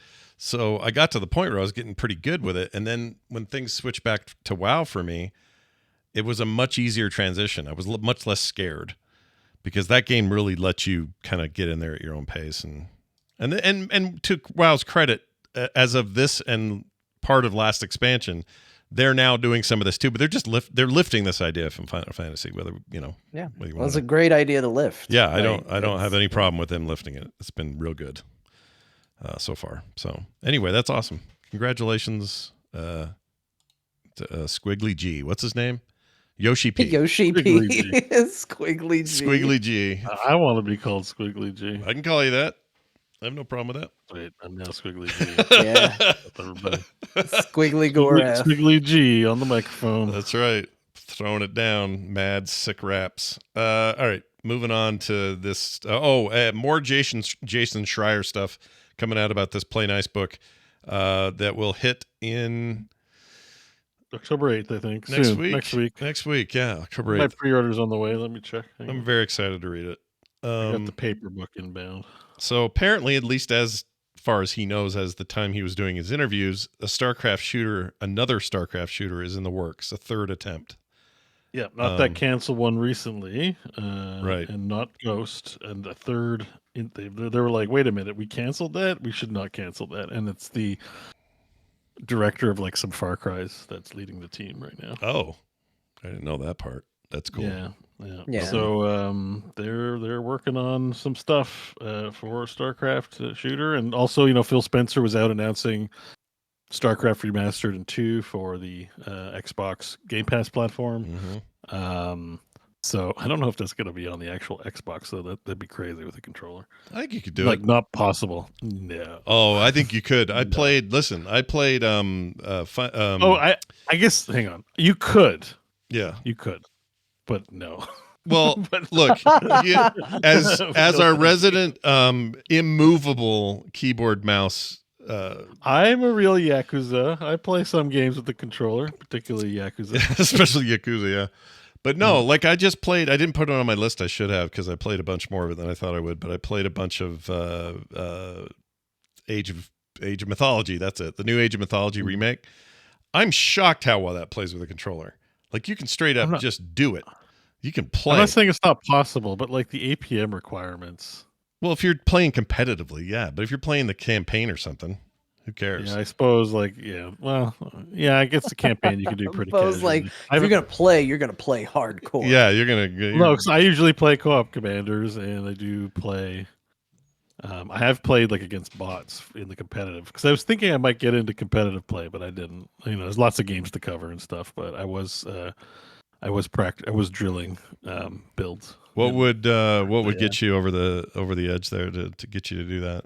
Like, I don't know. It's mainly just a little bit of a fear thing. I think it's like, setting your foot in the water kind of thing. You know, like just bracing yourself and getting trounced it's that point in a esports genre where you're bad. You're going to be bad for a while, and I don't know if I have the patience to make it the whole way through because I play a lot of other games, and I think if you're going to devote to ladder climbing, you got to say goodbye to other games because you need the time to practice. You do become a one game guy kind of a little bit. Yeah. So, and it might be like out of love. Like I might be like, damn, I want to just play ladder all day. Like I can see that happening, but I do this show and I feel like it might have like that dynamics there of I need to play some other things. And I just tend to be very obsessive. Yeah. It's not like I couldn't play a second game while playing StarCraft, but I tend to get so obsessive that I don't, as you'll see this week in the games. Right. Yeah, be like those guys at Team Liquid going, I'm going to go play some Animal Crossing. No, you're playing They have this. to play Warcraft from launch till they complete their goals. There's no other activities except for sleeping and shoving a burrito in your mouth. Yeah, that's it. So I totally understand that. Yeah. I think that I don't know if they're going to make StarCraft for the console though. Have they said that? They could, is what I'm saying. Like campaign. I just don't know if it's on the Xbox. It's on Game Pass, but I don't know if it's just PC Game Pass or if they have actually. Okay. I don't know if I didn't see that detail anywhere. My assumption is no, but I guess technically you're right. There was StarCraft 64, and why not Xbox StarCraft? Does this get us any closer to Heroes being on PC or Steam? Or no? They hate Heroes. They hate Heroes. I'm saying it right now. I know they do. Hate Heroes. There's like a couple of holdouts in the company that like probably beg. Please, let's do an update for Heroes, and finally they get yes. Mm-hmm. But they hate it because they forget to mention it all the time, and it's the best game they've ever released. I told you, I was at Blizzard, and they had nothing there for Heroes. Nothing. Because it's all in the basement. Like where you put your Halloween decorations. I don't think it's in the basement. I think it's the janitor's closet. I think literally the guy who puts out the updates works. It really. They probably don't even know where he works. They probably he's one of those. You hire a bunch of people and you get invisible employees. Yeah. You don't know what they're doing. Yeah, I'm pretty sure it's like. I thought I would at least see something like in the history. I went through the museum. I did, and it's beautifully curated. They got all this stuff, and I'm looking through there going. You got more stuff for Rumble in here than you. Where's like the hero office? Like even if it's two offices, you gotta. Yeah. Someone's writing those patch notes. Find that guy's office. Yeah. I figured you. Can I get a tour? Can you like get me in somehow? Like, oh yeah, hell yeah, you can get a tour. I need to get a passport though, but I'll go down there, and my only mission will be to find the hero's office. I should figure out who's the guy that did the updates, and then interview them. Yeah, go in there acting like, I'm just here. Chris Benson wants to talk to you. Be like, piss off. Yeah, I'm looking for the hero's patch notes, man. Yeah, I'm looking for the heroes again. Unless he wants to walk me downstairs where this secret room is, forget it. Can he facilitate me meeting the hero celebrity, the angel that works on Heroes of the Storm? No. Okay. Well, it's so depressing. I don't understand though how you can log into that game and immediately get a game any time of the day you want. It's an awesome game, and there's more people playing it than Starfield. So I'm sure. So why isn't there whatever? Global company, global game. I definitely am pretty sure we're getting all of the Americas sometimes when we're playing those games, but who cares? Passionate Heroes fans, passionate Heroes fan. Doesn't matter where they're from. Yeah. I don't know. Yeah, no, it's great. I've logged in recently. I think I never put it on my thing because what's the point? But I'm pretty sure I played last week. Like I logged in for a game before doing something else, and I got a game in 30 seconds. Wow. See, that tells me that the game's got legs that Hell yeah. Is there a point where Blizzard, well, I guess they never close down their games. Like you can still play. I mean, this is the modding community is making Resurgence of the Storm and adding new heroes. You telling me you can't afford a few developers instead of like maybe put 2 less cosmetic items on the Diablo 4 battle pass and have somebody make a new hero. Throw bone. I mean, clearly the point of it all, the reason they don't is because there's no money. Or just hire the Resurgence guys. Like they're clearly, it's the most elaborate But they'd have to hire him. CV in the history of in the history of video gaming, but like just hire them and get them to make don't even hire them. Just pay them on commission, like on spec or whatever. Just do what Bethesda does. Just go, please mod this for us. We'll give you. You don't even need to hire them. Just say like, I don't know, fix our game, please. Give them contract work per hero or something like that. Just even 2 heroes a year, please. Oh my god. So do you think that for that game to come back or thrive at all, you need new content? You can't just live forever on the old stuff, right? I think it's going to live forever. I love that game, Scott, but you know what I haven't played since the day they went, nope, we're done? Yeah, same. I haven't played it because I'm not going to get invested as much as I love that game. It hurts my heart to play it. So we say like, where's all the hero stuff? Maybe I get it. I mean, obviously I still have some of it behind me, but like I wouldn't, if I made that game and it failed in spite of it being awesome, I wouldn't want to look at it either. I don't play that game because it makes me sad when I play it. And I don't want to be sad. I don't play video games to feel sad, and I just feel sad if I play heroes. Yeah. Also, I don't think a lot of people will understand this because I know our audience is not as big, but there should be a core voice pack and announcer pack in the game. What, in Heroes of the Storm? Yeah. That's a little late for that. You can assign... I do it for free. They don't got to pay me. Like literally, we'll send the wave files over, and we'll take a picture even, and they just add it in. They don't got to do any work. Like let me tell you something. Let me tell you something. I 100% believe. I believe that if this game had done whatever numbers they needed it to do, we would have our voices in the game already. It would have happened. We would have been announcers. I mean, maybe I feel like people like maybe Grubby or like one of the Blizzard announcers. Was it? I can't remember his name. Scott, the guy that left and went to Scott Johnson. Yeah, Scott. That's who you were thinking of. There was another Johnson, like a Brian Johnson. Yes, like Brian Johnson, the singer for AC/DC. He was amazing. One of the devs has a voice pack in the game. I think but it's like as a. Oh yeah, I know who you're talking about. Yeah. Kevin Johnson. Kevin Johnson. Yeah, not the basketball Yes. player that played for the Suns. Not that one. Yeah. Wait, he so played I mean, for the maybe Suns? like big Heroes fans, like I know KJ. Grubby's a big one. Maybe he'd get it, or who were like a Dreadnought or. But that's what I'm saying. Had it been successful, they would have added a ton of them, and they would have come to us and said, "Hey, you guys are big in the podcast side of this thing. We'd love to have your voices in here." This would have happened. Yeah, and like our our fan base will pay or whatever. Actually, I think I wanted to pitch something to them on that, but then it got canceled. Yeah, they're not going to do it. Kevin Johnson, Dan Marley, for charity. and AC Green. AC Green. Just even for charity, something along the lines of just like doing a fundraiser thing for stuff like that. Yeah. I also wanted to pitch them the Heroes Charity Brawl, which was like a charity ball, but a pun. Yeah, like a pun. Anyways, whatever. I get it's all over with. But I'm just saying, people play Heroes now and put new content in the game. Thanks. Okay, right? I'm sure they will. This is the big take like one less item in the World of Warcraft shop, a few less items in the Diablo 4 shop, and maybe you got an extra developer on the Starcraft team that you don't need. Just put them all in a room and say like, "Hey, make a hero or something." Yeah. Let's go. Yep. You can do it. I believe in you. Well, according to Schreier, it was Activision executives that prevented any more RTSs from being made. Yeah. I mean, I don't like the sound of that either, but I don't think RTSs were generating a crap ton of money for anyone. It might for Blizzard, because Blizzard bucks the trends on these things, right? You can't take common wisdom for the gaming industry and apply it to Blizzard. Except for that sparkly horse that sold more than the entirety of Wings of Liberty, which was the height of the game selling. Except for the fact that literally they're probably going off data generated by the Blizzard RTS that they made. I'm not saying I agree with it, but I'm saying like they're comparing apples to apples with this. The conversation, it's always the short-sighted thing. Like if it's not going to make us money, it's not worth it. And it's like, well, it is, because you have brand reputation to think of. Like not everything you have has to be the number one seller. Like.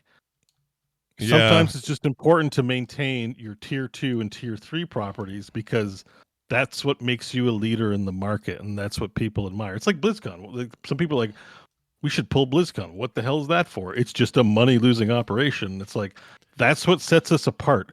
People actually want to come to our company's gatherings, unlike other companies who try but have to like hire people to sit in the audience. Yeah, like, but what they would tell you is that You know. our conversation has limited scope. They would pull the camera out and say, keeping Blizzard making games at all is a prestige move because the real money's in mobile or the real money's in blah, blah, blah, X, Y, or Z.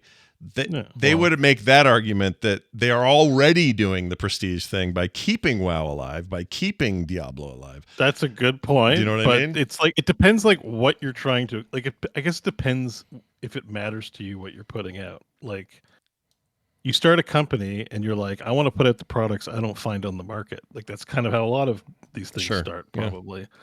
But then you get to a point where you're just trying to make money, or you still like. To me, Mike Morheim was still always trying to be like, I want to put things out that I think are cool, that people like me think are cool, regardless of how much sales we make. Yeah. And then I think when it gets into the hands of people who just want to make toys and don't give a shit, it turns into what you described. Like we're doing you a favor by letting you kind of follow your dream products, and it's like that sucks. It does suck, but here's when that changed. And for Blizzard, it never really was this way. But the minute you are no longer an independent entity like Valve and you are a publicly traded company, that whole notion just goes straight in the toilet. Even if you have people working there, including the founders who really wish they could get back to that, they no longer can because they are no longer in charge. And that's the sucky business. Like if what I hope comes out of all of this weird era we're in is more independence in the industry, less public companies, less traded stock. That to me is the downfall. Companies that are publicly traded. Yeah, that's the downfall. That might be the move. It might just be like, you know what? We need to stop making video game companies publicly traded. Just go out of business. If you can't afford it, like just don't sell. Without that pressure, you wouldn't have. I think you'd still have Morheim at the company. It wouldn't be gone. Not that we care, but I don't think he doesn't want to leave his baby. Why would he leave? He's at Dreamhaven, which is basically Blizzard continued, right? I mean, well, we hope. But also to Bo's credit of what he said, like let's pretend that they made a Warcraft 4, a real-time strategy game. Do you think that game does better right now, all other things being equal, right now, or right after Wrath of the Lich King came out?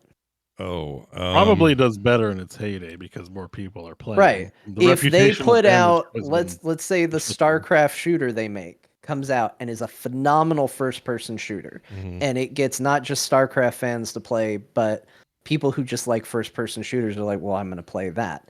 And it brings in maybe some Overwatch crowd. Blows up, one of the biggest hits they've ever made. Do you think a new Starcraft real-time strategy game does better after that, or after the kind of middling success of StarCraft 2's final game? Like, I don't think you feed your own success. Yeah, but there's going to be a number that's better, right? Yeah. And not everything has to have the insane AAA budget behind it. Like, I do think it is crazy that they decided to go, you know what, StarCraft 2 is going to be 3 video games. Like, and I've said it here, I wish I could peer into the world of Blizzard in the alternate reality where it was just 1. Yeah. But you can make your properties more successful. Not a guaranteed success, but right now, every video game company is trying to deal with, like, risk management. Like, oh, can we get an IP attached to that? Because then there's less risk because they're so expensive. Don't make an insane AAA, budget behind it, but keep the strategy genre alive or keep the brand alive through making something else that's really good. And then go, okay, this sold like crazy. Let's also go and do a cool real-time strategy based off of it. Let's not do 3 campaigns over an insane a period of time. Well, but let's make another good real-time strategy game. I have a theory about that. It's that, securing approval for like a dream project or a big thing is huge. Yeah. And somebody rolled really good on their charisma checks to like ensure that they got like to make 3 games. Like, I don't think it was about the people need 3 games. It was more about, let's say like I go to a company, I'm like, man, I really want to make a Planescape video game. But it'd be even better is if you agreed to make 3. And they're like, actually, we'll lock in 3. And you're like, sweet, I'll take it.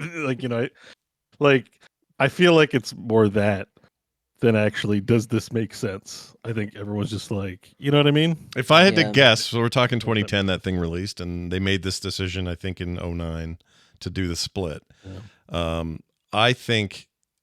I want to think that it was what you just said. I have a feeling it was projecting RTS sales were not that great, and I have a feeling that Kotick and executives at Activision will said, well, if you split it up into 3, we'll get paid 3 times. And Right. and they know it'll Yeah, be diminished returns each time, but they know that they'll get I always enough. kind of looked at it as like, well, even if StarCraft's losing money, it's like World of Warcraft's paying for it. Yeah, I Fine. mean that's how It's see that, fine. and I think They don't have Blizzard would think of it that way if they weren't so beholden to shareholders and parent companies. And probably in the scope of things, the cost of StarCraft was not as much as Titan, right? Like they're at the time Titan's happening, And so Titan was that's really probably expensive. that's yeah. the big conversation. It's like, yeah, StarCraft, make 3 games, knock yourself out. Yeah. The fact that Titan is a turning point in so many ways, man. There's so much we're never going to know about that. Hopefully this book has a bunch on it. Yeah, I mean, because there's just stuff we're never going to hear, I'm afraid. Because it's real. From what I understand, from the very little I know, it got real dark real quick with that whole mess. probably things change when you're getting a lot of money and everyone wants to say and all that stuff, you know. Yeah. If I had to guess. Yep. Then you got to show shareholders profit. I'm telling you, that's your biggest A downfall. lot of people trying to steer the ship. You never hear this stuff over at Valve. If anything, we complain they're not pressured to make enough games. They print enough money with Steam. They don't need to. So there's downsides to both, I guess. But where's Alex too? I don't even care about Half-Life 3 anymore. I just want my next Half-Life VR game, please. Yeah, I wonder what those sales were like. They ever say? And they don't have to because they don't have to. Yeah. Like that's the whole point. It feels like they would have said had it been enormous, because that benefits it only them. sold on the Steam thing, so you know it's not like you could buy it other places, so Right. they would know the exact number. Right. You know, Yeah, it wouldn't be split at a bunch of other retailers and shit. I'd be very curious about that. I don't know if we'll ever hear it, but I think it probably sold okay. Well, speaking of them, oh, by the way, so sorry, I almost missed this bit. I had done very prematurely. I didn't realize this story was about to drop, and somebody had asked in my YouTube channel what happened to the Diablo show. It was somebody who worked at Blizzard asking. It's like when I was there, we were talking about a Diablo animated anime thing on Netflix. It was announced at a BlizzCon, or at least mentioned or something. What happened to that? Yeah. And then I got on there and had like my little theories, and well, this is what I think's going on. And then immediately the Schreier thing got not leaked, but he talked about it on a podcast about how Diablo, Overwatch, and Warcraft shows were all supposed to happen. And then it all got... I thought it was Diablo, Overwatch, and Starcraft. It might be. I might have. I thought it was Warcraft. No, I thought Warcraft was not included on the list. But the point is, it was more than Diablo, and there's 3 of them, and it was either Starcraft or Warcraft. Yeah. Take your pick. And the poop... It doesn't matter, but it sounds like a deluge of Blizzard. Yeah. Motion picture properties, you know. Yeah. Which we've gotten great ones from Riot and from CD Projekt Red in the form of Edge Runners and Arcane. And Arcane Season 2 is coming out soon. I'm stoked. I enjoyed Arcane. Oh, this came out of an AMA on Reddit, by the way, not a podcast. He also did some podcasts. I guess it was interesting. I have not heard. He's been doing the rounds, and like it feels like he's giving everyone a little nugget. Like all the Polygon's got this nugget, Reddit gets this nugget. And, it's like all the nuggets he's distributing.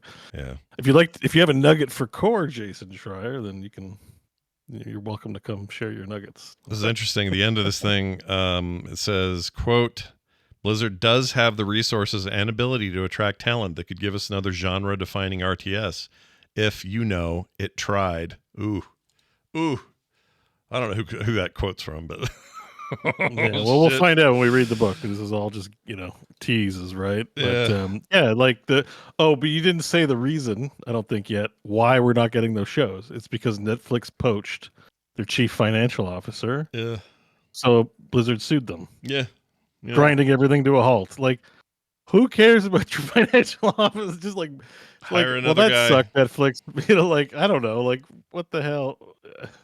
Yeah. What I the hell, mean, both companies, I get it. If you're gonna sue a company, probably relationships are gonna fall down. But like, but it's gonna tie up like the property because you probably already signed contracts or exclusivity. Mhm. Like you got to look at it and be like, what's more important, suing for the financial officer or getting these properties out to help bolster our play? Bolster us in the marketplace, and it helps to have this marketing out there. I That's don't kinda know. what It these probably solutions are. says everything you need to know about me. I'd sue them. Well, that's the point. Is I like think they made the choice I would have you made. cut off Yeah. the face to spite your nose. Like how important was this financial officer? Yeah, really, what was that guy's know? deal? Unless there was some like I secrets don't know. being They shared. shouldn't have done it. I wouldn't have sued him. That's my thought. There could have been. Remember, all these CFOs are the ones ruining the games anyways. Yeah. So it's Look, like, I'm not saying it's the right decision. I'm saying it's the decision I would have made too. Yeah. That's all. Unless you were the one being poached, though, John. You're a hot property. If I was man. being poached, then I don't care because I'm not the one getting sued. Well, there you and I'm just getting paid. there it is. Like I'm getting paid you might have one way or you another. might have a clause like not to work at other places in your contract. They might come after you. Yeah, they could. They were like Yeah, that, maybe. I don't know. Yeah, that's true. that Jagger feller. They don't like it when poaching happens because then you give away company secrets. It's part of how corporate espionage works a little bit. So Yeah. hire a high up in another company and go like, you're technically not allowed to share, but why don't we go out for dinner and two guys just have a conversation and Yeah. whatever gets talked about gets talked about. There you go. Hey, if you're playing Deadlock, speaking of Valve, you get turned into a frog if you cheat. So don't do that. Maybe other players have the choice, which I love this detail the most. Yeah. Is that it's not just like, oh, you're cheating, you're a frog. The other players get notified, hey, this person's cheating. Do you want to just ban them or do you want to turn them into a frog for the match? Yeah. It's like getting tarred and feathered and humiliated. It's hilarious. That's why it's so funny. And watching this frog get just annihilated by other players. I don't even. Yeah. This is Just humiliating. such a badge of dishonor. Yeah. Well, I mean, if anyone knows about cheaters and bans and all that shit, it's got to be Valve with like Team Fortress and Dota, and so why not try this one? Turn them into a frog. Yeah. Now, if you had pants, I'd be offended, but right now this is fine.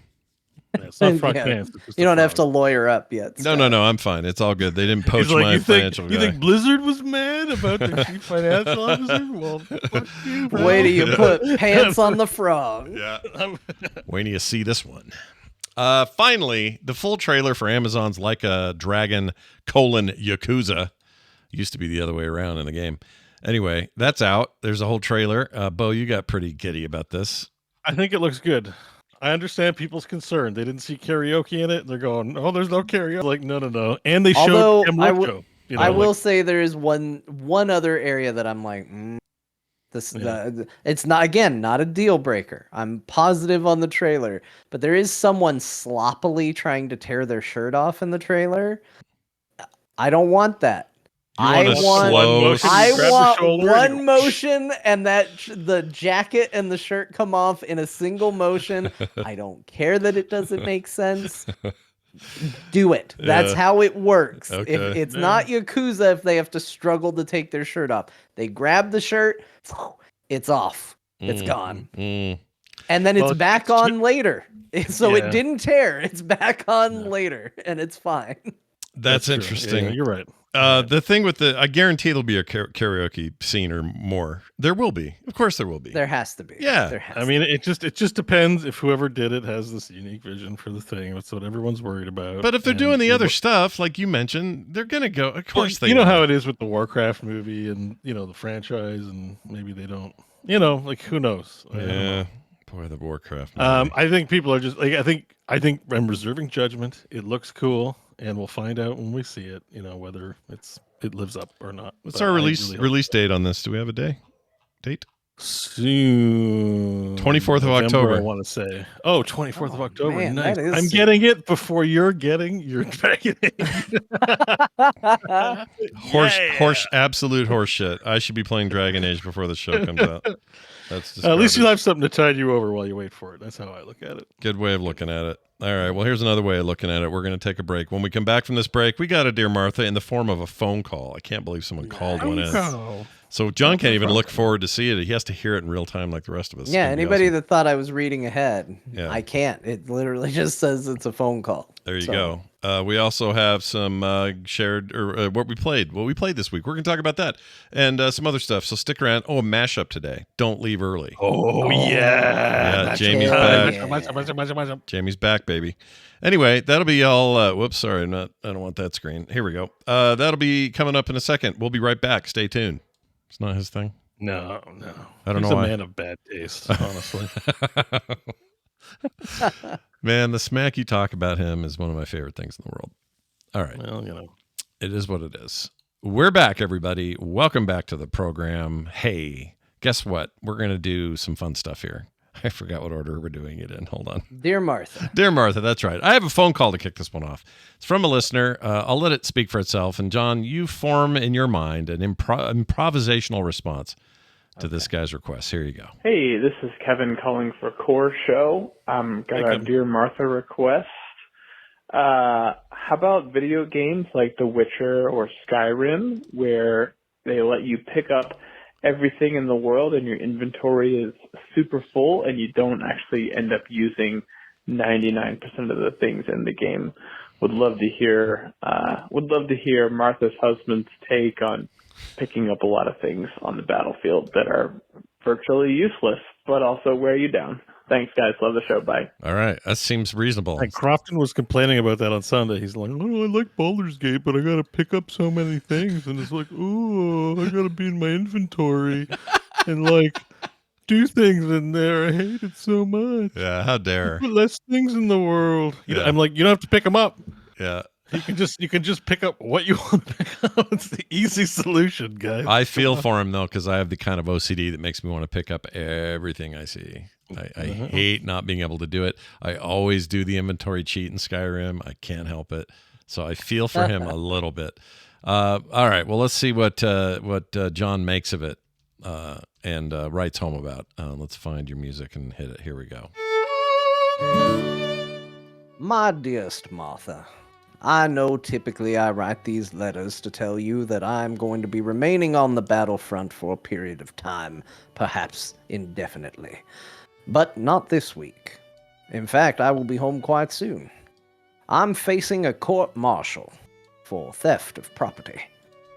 Martha, let me get vindicated in your eyes by explaining my situation. Yes, I was called to the field officer's tent, and on the way there, I did rummage through several crates. Now, they weren't full of munitions or anything dangerous like that, but there were some good steak knives in there, including a spoon, a wooden-based hammer, and a cutting board. Yeah. And I had to take it, Martha. What if that cutting board is useful later? What if when I get into the general's office, his rank changed as I was writing this letter. Congratulations. And I put it down. I go in and he offers me some food, but it's not cut. And he says, "Oh, I could really use a way to cut this food. I would need to supply a knife and a cutting board. I would look like a damn hero, Martha. They wouldn't court-martial me. They would call me by a new name. They would call me Hero." Yeah. Okay. But then I did get to his office, and I did take the light bulbs outside of the lamp posts outside of his tent. Why were they there? I don't know. I didn't design the base, but I thought maybe extra light bulbs would come in handy. Now, once inside the tent, I did take a quill and ink. Why did he have it? I don't know. We use far more advanced technology in pens these days, but it was there, and I thought maybe I should have it. Then I took 7 or 8 decks of playing cards. Look, they sell for about $1, and that's not a lot of money, but if I take a lot of them, it adds up to a lot of money. Yeah. Think of this. If you had 1 million decks of playing cards that you sold for $1, you have $1 million. Think of that, Martha. Well, unfortunately, the military did think of that, and they don't appreciate my theft. So I will see you soon. All my love, hugs, and kisses. Yours in this life and the next. Sticky Fingers 7.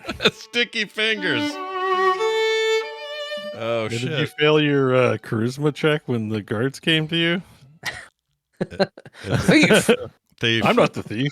You're the thief. One. That was amazing. Yeah, no, it's true. I actually, while you were saying all of that, I was like, can I become a millionaire if I just find things and sell them? Maybe. Like, is that, can I actually just go You out just of my have to house? find a million things that Yeah. you can sell for $1. Like, $1. I can find, like, I'm sure I can find hammers and staplers and stuff and, like, sell them, right? Yeah. And think, if it sells Hammers for more and than $1, staplers. that's less things that you have to sell. I feel like you could do pretty good if you could find enough of them and not have to worry about too much infrastructure on how you find them. Like, you can't say, well, It's the I stealing sell. part. Right. Like, right. yeah. And Because I don't want to steal. Like, I just want to find things and sell them. You want to be a lawful I member of found society. a house under construction and lots of copper piping just sitting. Yeah. Oh, Right copper there. piping is good. My dad, if you had copper piping, give it to my dad. Whenever he got a ton, because he'd store it at the house, we go on a trip to sell the copper piping, and he'd get like a couple $100. Really? That's a thing I see in movies. That all was the a real time. thing. It was Yeah. my Yeah, dad no, was copper big on piping selling is copper. absolutely a real thing. Like Yeah. copper Someone pipe, was like, copper I wires. replaced Yeah. my fridge. He's like, "What'd you do with the copper?" He's like, "I don't know. It's sitting in my garage. I'll take it." I live like I don't know, 2 miles from a major copper mine here. Are you guys saying I should go up there and get some tailings or something and make a Well, I little don't know if extra it's cash? profitable to like buy it and resell it per se. Yeah, I don't know how that No, works. Scott's talking about acquiring it. Yeah, like stealing. Fell it. off a truck. Yeah, fell off a truck. That's exactly right. Or just looking around the barrels outside of the stealing area, like where it's not stealing. the stealing area. I bet you there's The stealing zone.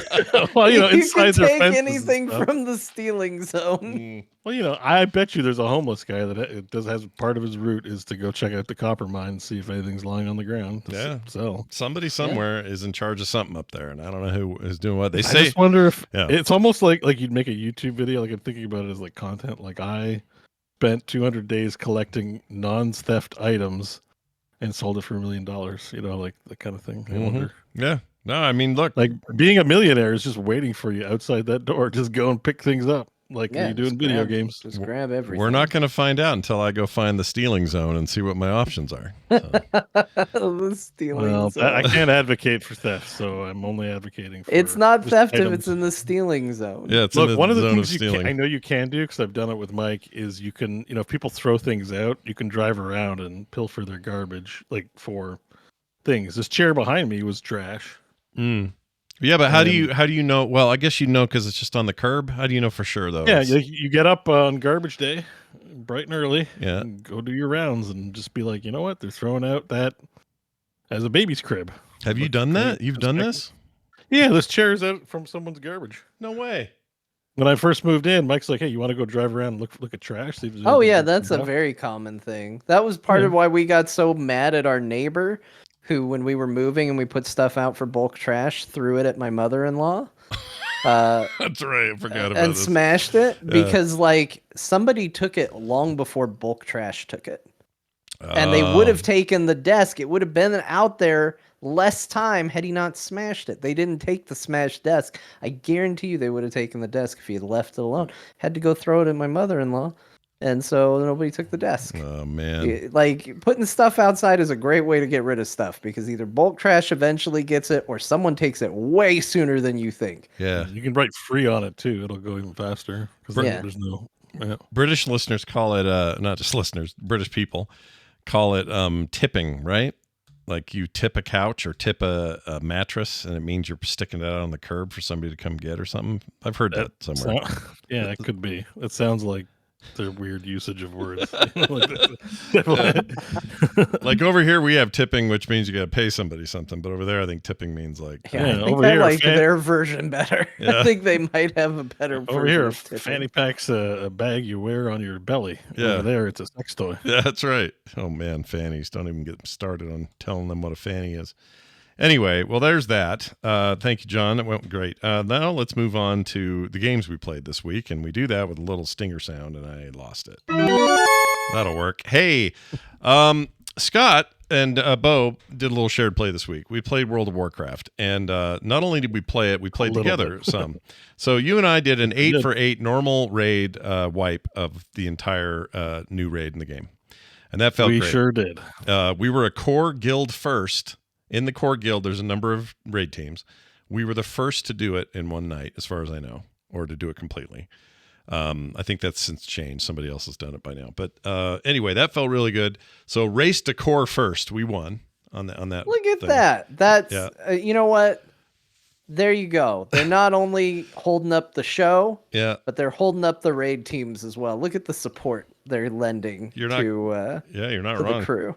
It went really well. I got to tank and had a really good time doing it. Co-tanking with Bobby. The big news is we beat Silken Court, right? That was the hardest thing to get through. Once we got through that, I mean, we had one wipe on Queen Butthole, and then we beat her.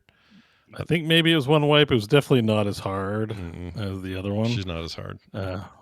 She's confusing, but she's not as hard. Like she's not hitting. There were some mechanics to learn. I think we had more than one wipe. I can't remember with her. I have a link to the VOD too if you want to watch that boss fight. So let me just say that boss fight was real cool. It's very cool. It's real fun. Yeah. Like I really dug the it should be time coded. I don't know if you want to play that or not. But I can.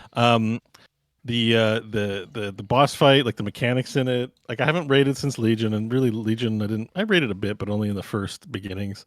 So it's been a little while, and there's just so much going on in these boss fights, and we're only on normal, you know. But I really, Silken Court was fun, but I really enjoyed the Queen Ansric fight. Like it's nuts. Like the yoinking and all the like lasers that appear on the ground all the time, and like just getting even the part where you got to run up from phase 1 to phase 2. Like I just like that whole notion of like, oh, she's retreating because it's unsafe, and she sends her minions at you. Oh, and the green nipple, right? Yeah, the green nipple you got to jump on. Green nipple mechanic is hilarious. Because basically everyone's got to get in a circle, and then one person has to push the jump button to jump over the damage. And I was like, this is awesome. Like this, I was like, imagine explaining this to someone who doesn't raid and play online, just like how much is required from the people playing, even on the easiest of the challenge modes. I realize in Story and Raid Finder you can just kind of face roll it and not have to respect the mechanics, but in this one the mechanics do make a difference, and it's cool. I'm looking forward to. We're going to do it again this week. I think we can do it on Heroic. I want us to do it on Heroic. Yeah, we're going to do. I know people want to farm. If we can get quick at it, we'll farm a quick normal, and then we'll go start working on Heroic. I think we're ready for it. It's funny. There's some. I don't know how to explain this. The game. They've taken some stuff from Final Fantasy, John, that I think is interesting.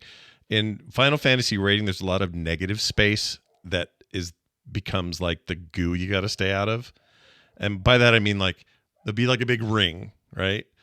And then that ring will be all right. We'll stay out of the ring, and then the ring will reverse, and it's everything but what was the ring. So now stand in the ring, and it reminds me of Final Fantasy's raids and dungeons have this a lot, like a lot of this like blocking out of space, and this is the first time I've noticed it in WoW. Maybe it was I didn't raid in Dragon. Flight or Dragonflight. Yeah.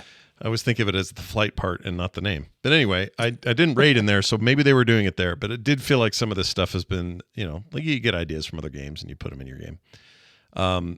It's a really fun raid. It's really cool. I thought I was sick of the spider stuff, but I'm not yet. I like it in there.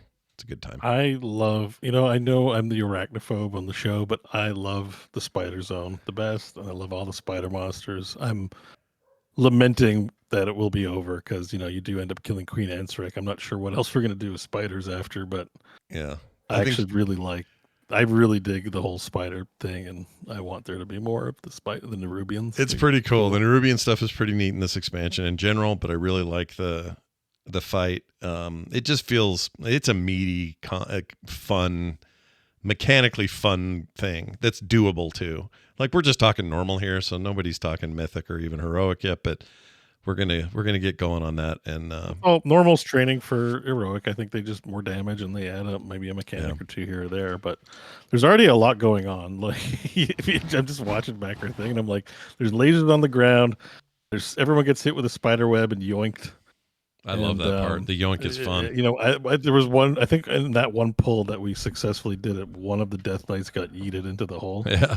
And I mean, you hate enjoying something at someone's expense, but I really got a kick out of watching them get yoinked off, just yeeted off the side of the thing. I was like, there he goes. Goodbye. No one can res you. I still think res for you. I still think that one of the wildest things about our raid team is the one guy who is I think he's a survival hunter. So he's melee hunter, and he plays the entire game on controller only with that controller mod, and he tops DPS every time. Yeah, it's pretty wild. He's just destroying people in there. It makes me. I didn't know melee hunters were a thing in retail. They're definitely a thing in SOD. So I was like, we were like, maybe we need more ranged. We have like so many melee DPS in the raid, and like 4 ranged. Well, when they brought that back, the hunter, it's like, no, the hunter's melee too. And it's like, okay, wasn't that was Legion when they introduced the new survival spec, right? I think, and they made him. I think that's when that happened. But it was. I didn't play hunter. I think during Legion, so I don't know. And I haven't even touched the thing. I've never. When I'm Beastmaster all the time. That's just kind of my vibe. But it seems like a viable spec. The guy was kicking our ass.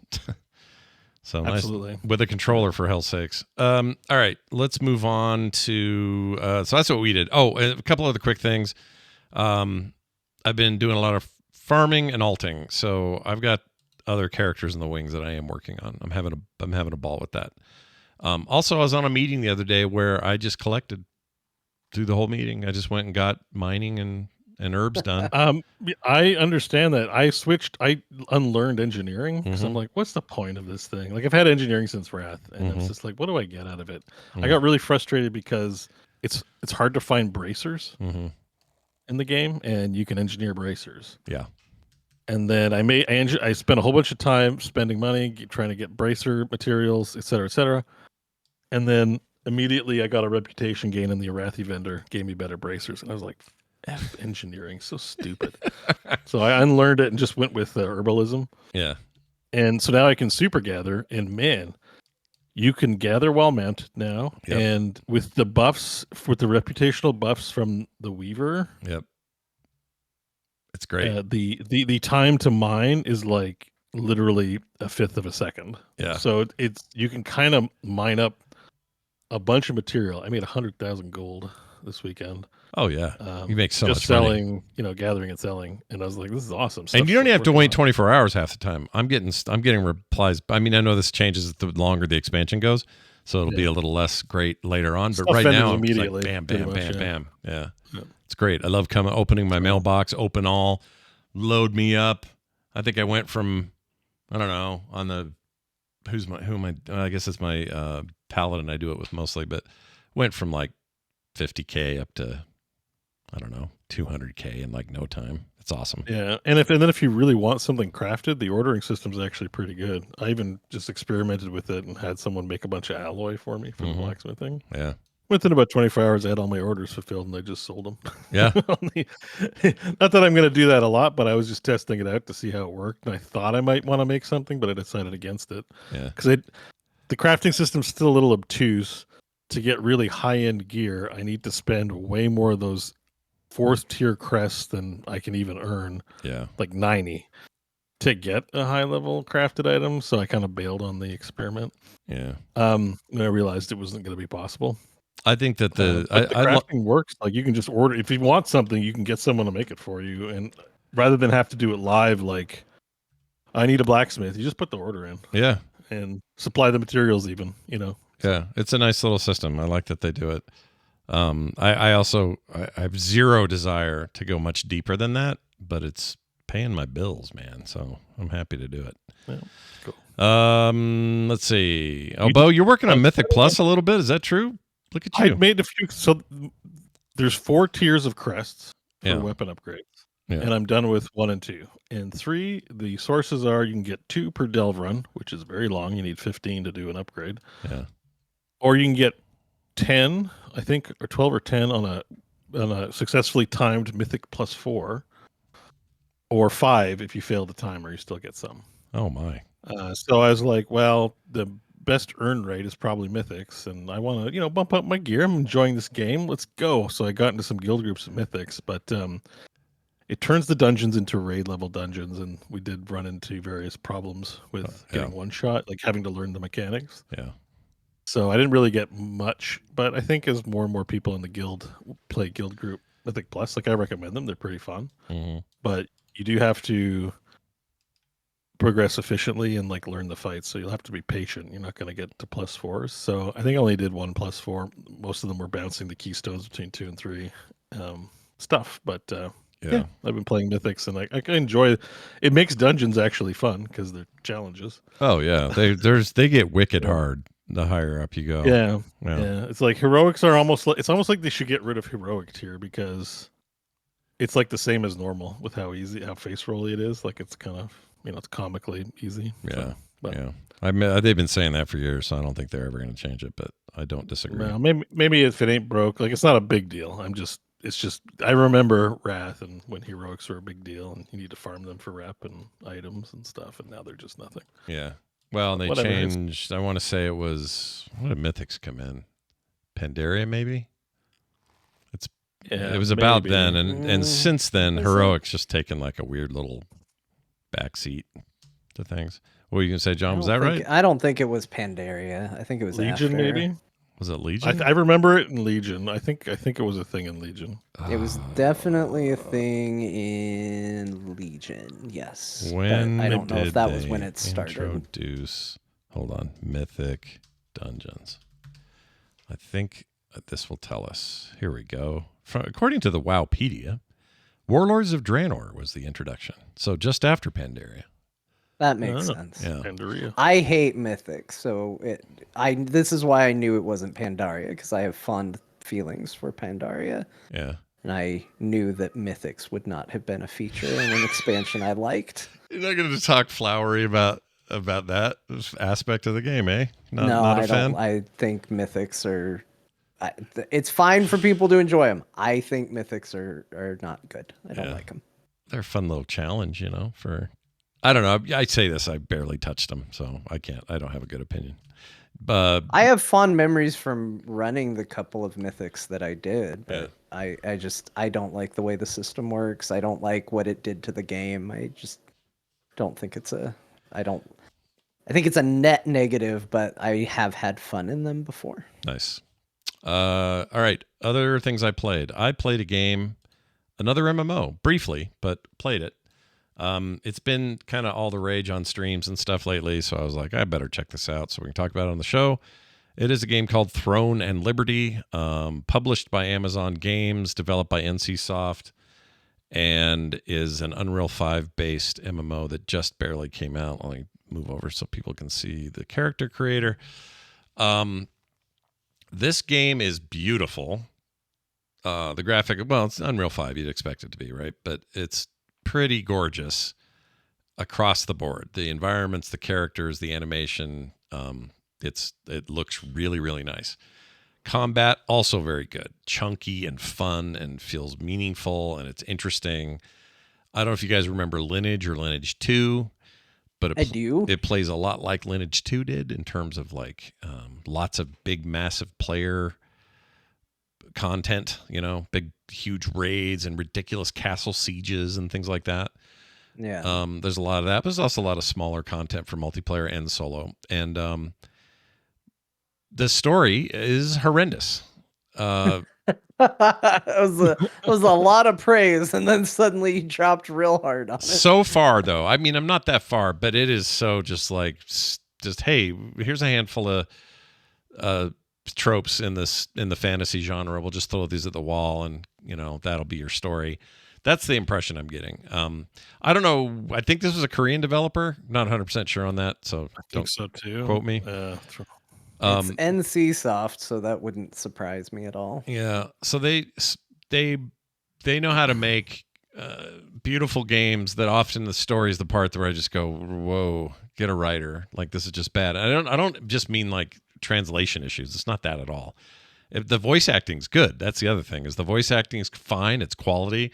There's no reason why this couldn't have a good story, except that just not a priority or something. Lineage wasn't known for an amazing story either, in my opinion. And really, no Korean MMOs I've played have had much of a story. But this one, I don't know, just really bummed me out because everything else here, the package is gorgeous. It's really responsive. This simultaneously launched on all consoles. Well, not Switch, but the other two major consoles and PC. It has controller support built in. You can kind of play either way. It's got some great ideas from lots of MMOs. And again, the presentation is gnarly, just beautiful game. It makes you wish WoW looked like this or any other game, really. But that story just left me so flat so far. I was just like, oh, I don't care about these people at all. Like, what are we even doing here? And so I kind of just couldn't get into it that much because of that. I don't need like perfection. Clearly, I'm playing WoW. It's not perfect. That's not perfect story. But I need something that just drives some narrative to drive the purpose of being in this world, or very addicting gameplay. And it's not really got that either. I think it's got the foundation for really fun. It's really fun. It's fun to play. And this is going to reach, I think it's doing well on Steam. I think this is going to do pretty well. But I don't know, man. Everyone just looks at the camera and goes, oh, welcome to Fantasy Town. Here in Fantasy World, we have fantasy things. I don't know. It just didn't do it for me in that regard. But it's neat. It's interesting. And it's only about 60 gig, which seems small for me for an MMO. And so I thought, well, I'll put it on my hard drive and see what's up. Yeah. So, and that's, the other thing is free to play. So, I don't know what the systems are yet later on to kind of how they were going to get your money. But I'm guessing it won't be great. so that's safe to say there's a way. They have a plan to get your wallet. Yeah. And they will take advantage of it. We've all played a little Lost Ark. We know where this is headed. So anyway, seems neat though. So if you're into that sort of thing and are okay with a free-to-play game, then Throne and Liberty is out. And seems to be running great. Like no big issues. Oh my gosh, look at this wizard. Hold on. I'll show you this video in a second. This guy's the most boring story. They're not going to show him again. Well, I guess I have control over that. Hold on. There he is. Look at this guy.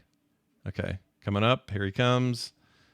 People listening, this is the worst audio you've ever heard because you can't see this guy. But it's just like, hey, what if we took Gandalf and we took about 5 other wizard type dudes and just he looks sad. He does look a little sad. It's just not and got like a Hank Azaria vibe to him. It does. Yeah, it looks like Hank Azaria's Gandalf. Don't tempt me with a good time. That sounds like fun. I would play that. Sounds great. That's why I'm like looking at him like, oh yeah, okay. I'll take Hank Azaria wizard, There's please. no sense in a wizard wearing shoes because they make me fall down. Exactly. This did get me side excited for Greg's MMO. I was already excited. Obviously, I'm working with them directly, but I'm extra excited given that this is the engine they're in. And I've always had these questions about, can Unreal be a decent engine for an MMO? And it turns out it sure as hell can. Like tons of people on screen at once, all kinds of shit going down, beautifully rendered everything. I don't know what, in terms of style, that has yet to be seen, but I'm excited for this engine in the hands of Greg Street and his team. Oh, this guy with the bandage arm, he's the worst.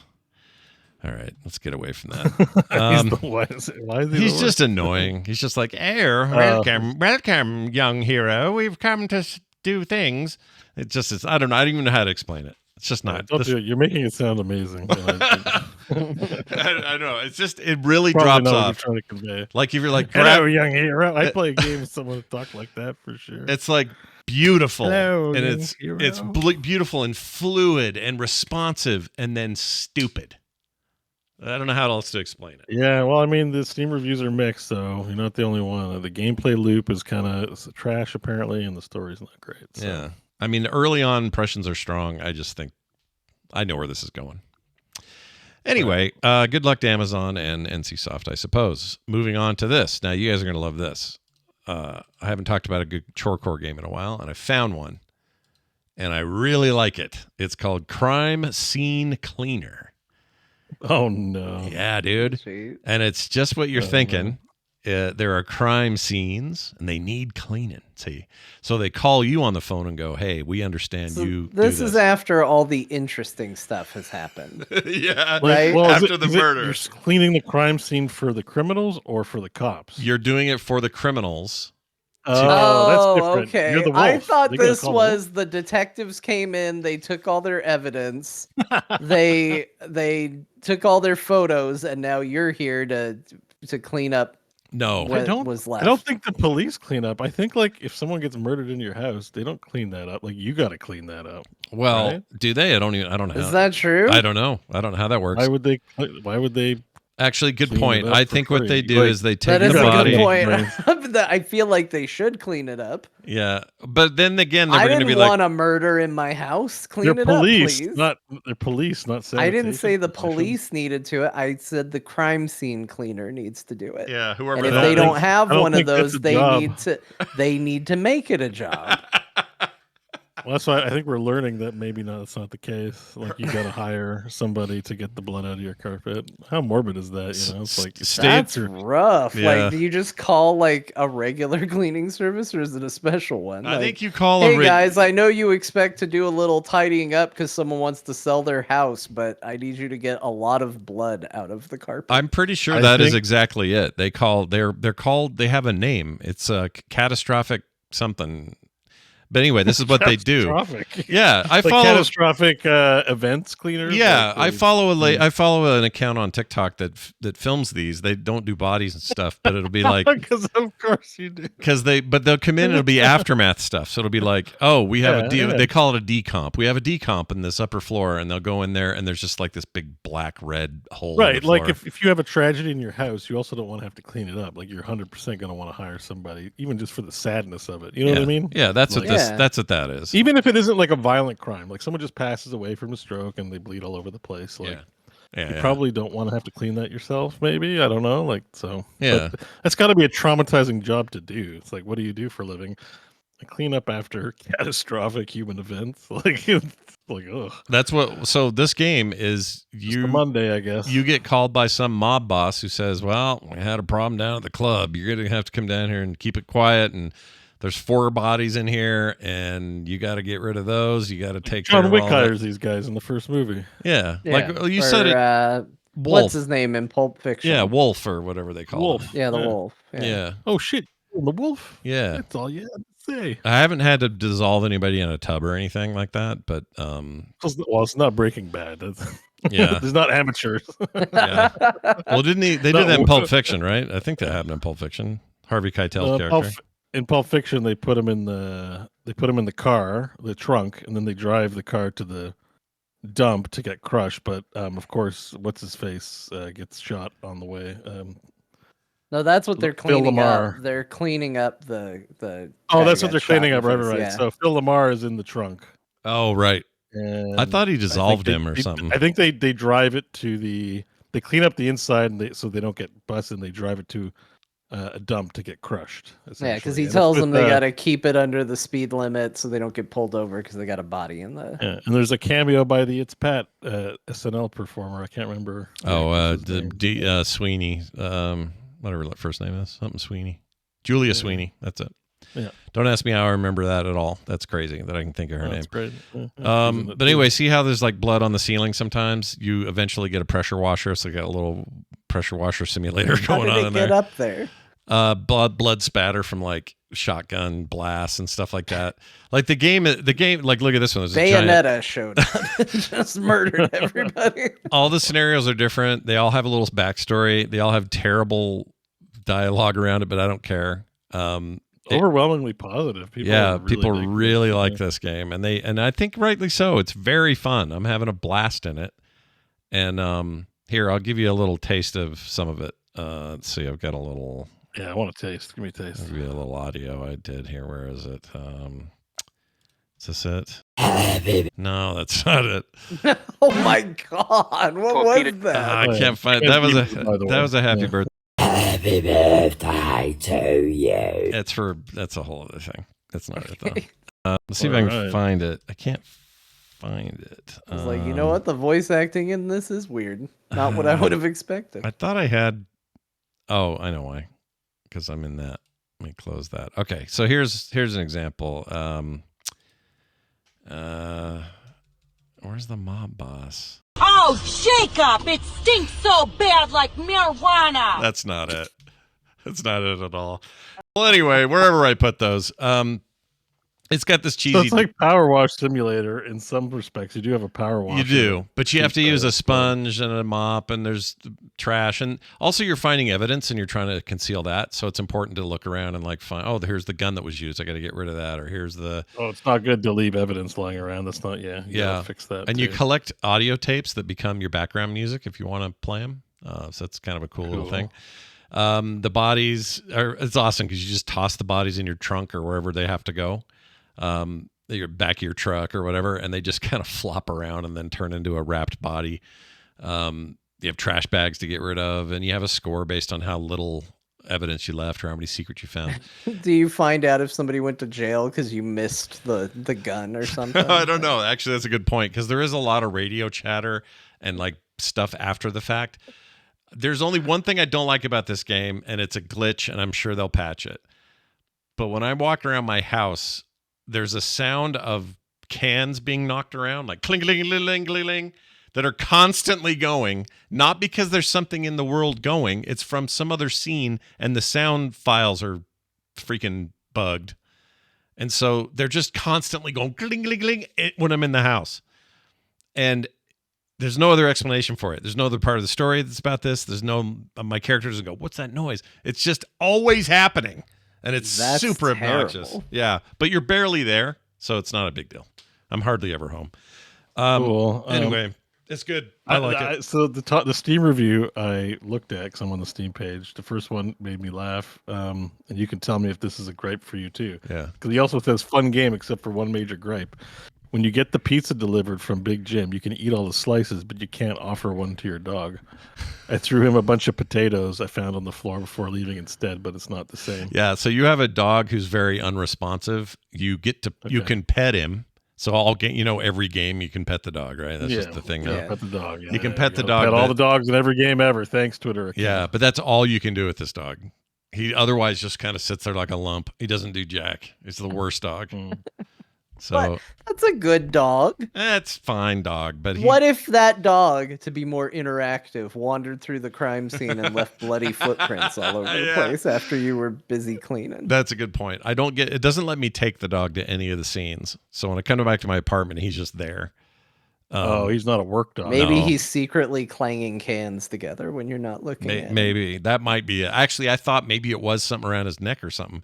But it's so big. It's like I don't have the right hardware in here to make the sound, but it's horrible. They need to freaking fix that. I sent them a thing on their Discord, but anyway, it's very, very fun, surprisingly good. And there are a ton of these out there. It's a little house flippery. It's a little bit of, a bunch of games kind of do kind of things like this does it. But this one's really polished and tight and not looks janky. Morbid and atmospheric too. Yeah, it is that.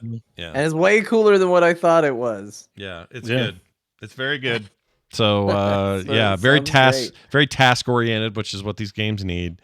And I really liked it. I had to drain a hot tub that was full of blood from all the murders in it, and I could not find in a game like this. Normally, there aren't a lot of how many bodies were in there? There were 3 bodies in the hot tub, I think, and then Jeez, that's a lot of blood. Yeah, they were like ice picks in people's heads and stuff, and it's pretty morbid. But when I finally figured out how to turn off the hot tub or to drain it, it was like a big deal because it was like a puzzle I solved. It felt almost like Myst or something. There's cool stuff like that in it. Because you could just leave and go, I'm not going to bother with the tub. And then I'm not going to bother with the hot tub of blood. Like someone comes in, the house is immaculate, but the hot tub's filled with blood. They're like, I don't know. They just disappeared. Everything else is in order. Just this hot tub of blood. Yeah. Is the only thing that seems suspicious. And I'm going to choose to believe it's a ghost instead of a carefully concealed murder. Yeah. And it's right now is a good deal on it. It's like $5 off, 20% off, $15.99 for it. So you think games like this make janitors mad? Oh, I don't know. That's a good question. Make them mad? You'll spend your time doing a game like this, but they got to do it in real life. Oh, it makes my wife mad. She sees me playing Power Wash Simulator thing, and she gets pissed. She's like, Yeah, because you're like, why don't you go clean the driveway or something, Yeah. like, or the backyard? Like, Yeah, you're fake doing this. We could do this in real life and have a better driveway. She's probably not wrong. Anyway, Stop I saying really this. like it, and I'm gonna recommend it. Oh, there's a UV light, so you can see hidden blood and all that. It's really cool. Blood. Blood? You mean demons? Some of that sneaky blood got out of him. Because sometimes it's in a weird, hard to reach place, so you put up a UV light, and you're like, oh, right over there behind It's the like, thing. oh, you caught me. I found one guy or a lady that was completely baked under a tanning bed. That was nasty. Yeah. Oh, that's I mean, she got probably not a killed. lot of blood though, just ashy. Well, she right? got killed she got stabbed in the head or something, and then just kept laying in there. So she had been so killed. just So I had to eventually clean. crisped her. Yeah, so I had to clean that up and carry her freaking turkey chicken body over to the dumpster. Did you have to get out like a paint scraper and go over the bottom of the tanning bed or anything? No, but I did have to have a special detergent with my sponge to get it off more quickly than it would take with just water.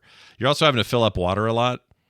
And I was in a gym, like a club, and there's two or three places where you can take your bucket and you can upgrade it to make it so the bucket has more or whatever. But you can't just willy-nilly run around with this bucket.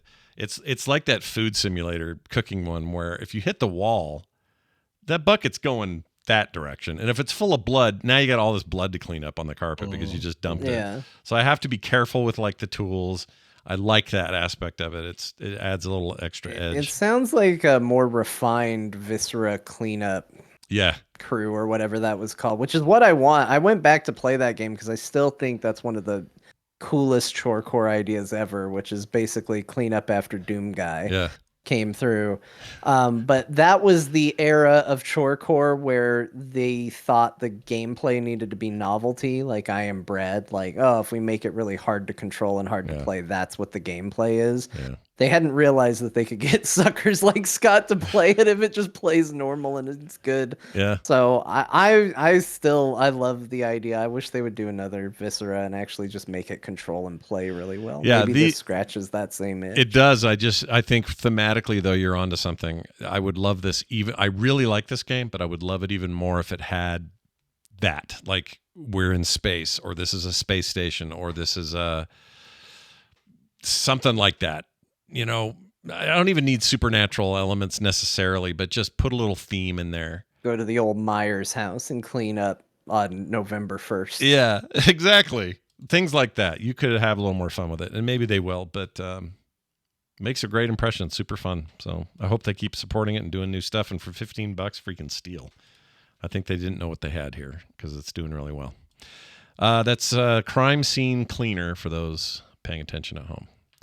Cat Quest 3. There's no cats in the name. It's Cat Quest 3. You may remember Cat Quest 1 or Cat Quest 2. Nope. I didn't know that there were two. There were two, for sure. And I certainly didn't know there were three. Oh, I have seen the trailer for this. Oh, my wife wants me to get this game. You probably will have a good time with it because A, it supports co-op, but also B, it is Cat's Quest 1 and 2 essentially. It's basically Diablo is what these games are. They're cute Diablo. So the loot grind is there, kill a bunch of stuff, level up, get better powers, all that stuff's there. But it's presented in this cute little, top-down world thing with these kitties. And it's very self-aware, a lot of cat jokes and stuff like that. But the difference with 3 over 1 and 2 is 1 and 2 just were very much like the fantasy tropes. This one is full-on a pirate game. And you have a ship that also you get to play in and shoot other ships with and like do piracy and break through stuff. And then there's a lot of ocean to go through. And it's just got this amazing little art style. It's a rad little series. Besides the word cat, I've loved everything you've said. Well, I mean, okay. How important are the cats? It does lean pretty heavily into, hey, you're a cat.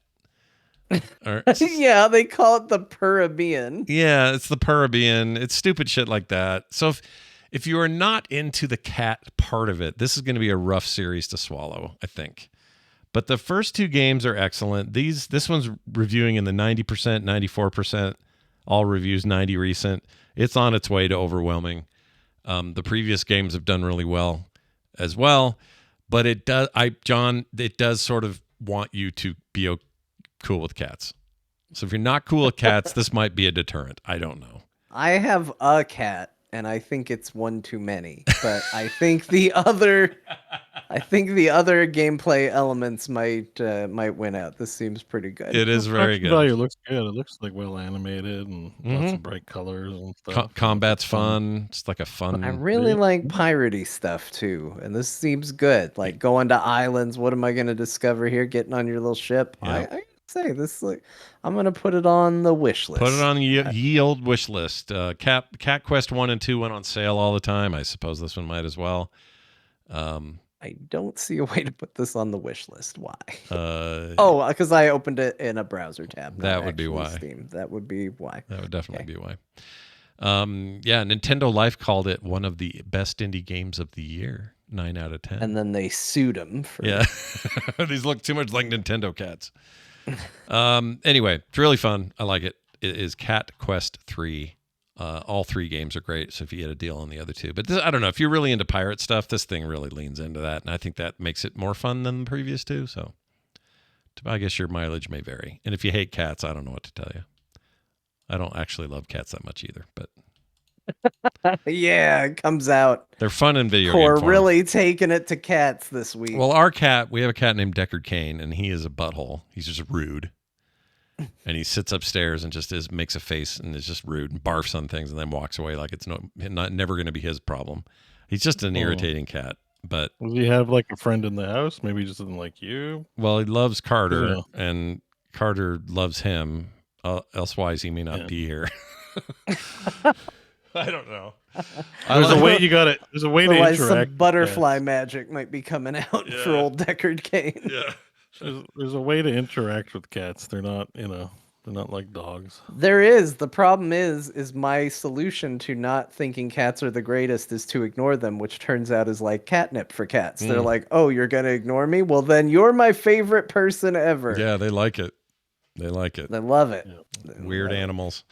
I've had great cats before. Just this one's just cranky. But we have all nerd animals. We got Deckard Cain the cat. We have Boomer, the dog. And Boomer's named after Battlestar Galactica Boomer. And then Jim Raynor the dog. And then Jim Raynor the female dog. They're not 2 dogs, but that's the one dog's name. And then Ripley, Ellen Ripley, the large Weimaraner dog. All our pets have nerd names. And Deckard Cain doesn't deserve his. That's all I'm saying. Another dog and name it Athena and see if one turns bad and one turns good. Oh, I like it. That's pretty good. Anyway, that's what's going on in my life. Hey, John, you played all kinds of shit. Let's talk about that metaphor. Yeah, let's gear up. What game didn't you play this week? Yeah, good Lord. Tell me about this DeFanzio thing or Refanzio, whatever it is. It's the weirdest name, but I'm dying to hear how it is. Yeah, so I, off our Discord's recommendation, played the demo that is out for Metaphor Refantasio, or however you say it. Mm-hmm. And they're kind of doing what Final Fantasy 16 did, which is they put out a demo, which is the first chapter or prologue of the game, whatever you want to call that. And you will be able to save your progress and carry it on into the main game when it comes out. Which is actually really nice because it took me a little bit. I've spent a little over an hour with the demo, and it's a slow start. It's a lot of cutscenes. It's a lot of, okay, run this way. Here's another bit of dialogue. Run this way. Here's some dialogue. And that's fine. But there was even a part where I tried to fight. And the game was like, no, we're not doing that right now. Stop trying to fight. Like, we will let you hit the thing with the sword, but this is a time where we run. And so I stuck with it, though, and I was thinking, like, am I really going to like this? And then it started picking up. And once it picks up, it really gets good. Now, there were things I certainly liked even in the early bit. It's got that Persona style to the animation. So everything's kind of, I don't know, in that style. If you've seen a Persona game, you kind of know how this looks. But that's for not just how the characters look, but even in creature designs. Because once some of the creatures, which are oddly enough called humans, start showing up, they look gnarly. Like, The first one you see has like a bunch of grapes in its crotch and apple branches coming off of it, and it's in like segments. It looks bizarre as hell. I really like the art style for this. Why do they call it human? Why do they call humans I don't know. They're doing an interesting thing because, like, they ask you at the beginning. They talk about the nature of like exploring what is fantasy, and talking about as if you are the player sitting at home about to engage with a fantasy story, but then the characters in the world are talking about a fantasy world that looks a lot like our world in pictures. They're like, yeah, they don't use magic. It's large skyscrapers. And you might think they're talking about the real world, but they also talk about how everybody's equal and there's no class system. So clearly not our world. Not our world. But No. but like our world. Okay. Our world adjacent. Sure. And so it's kind of showing like, hey, these fantasy characters might have a fantasy that is like what we experience, where we don't have to fight monsters on a daily basis and deal with this kind of stuff. Right.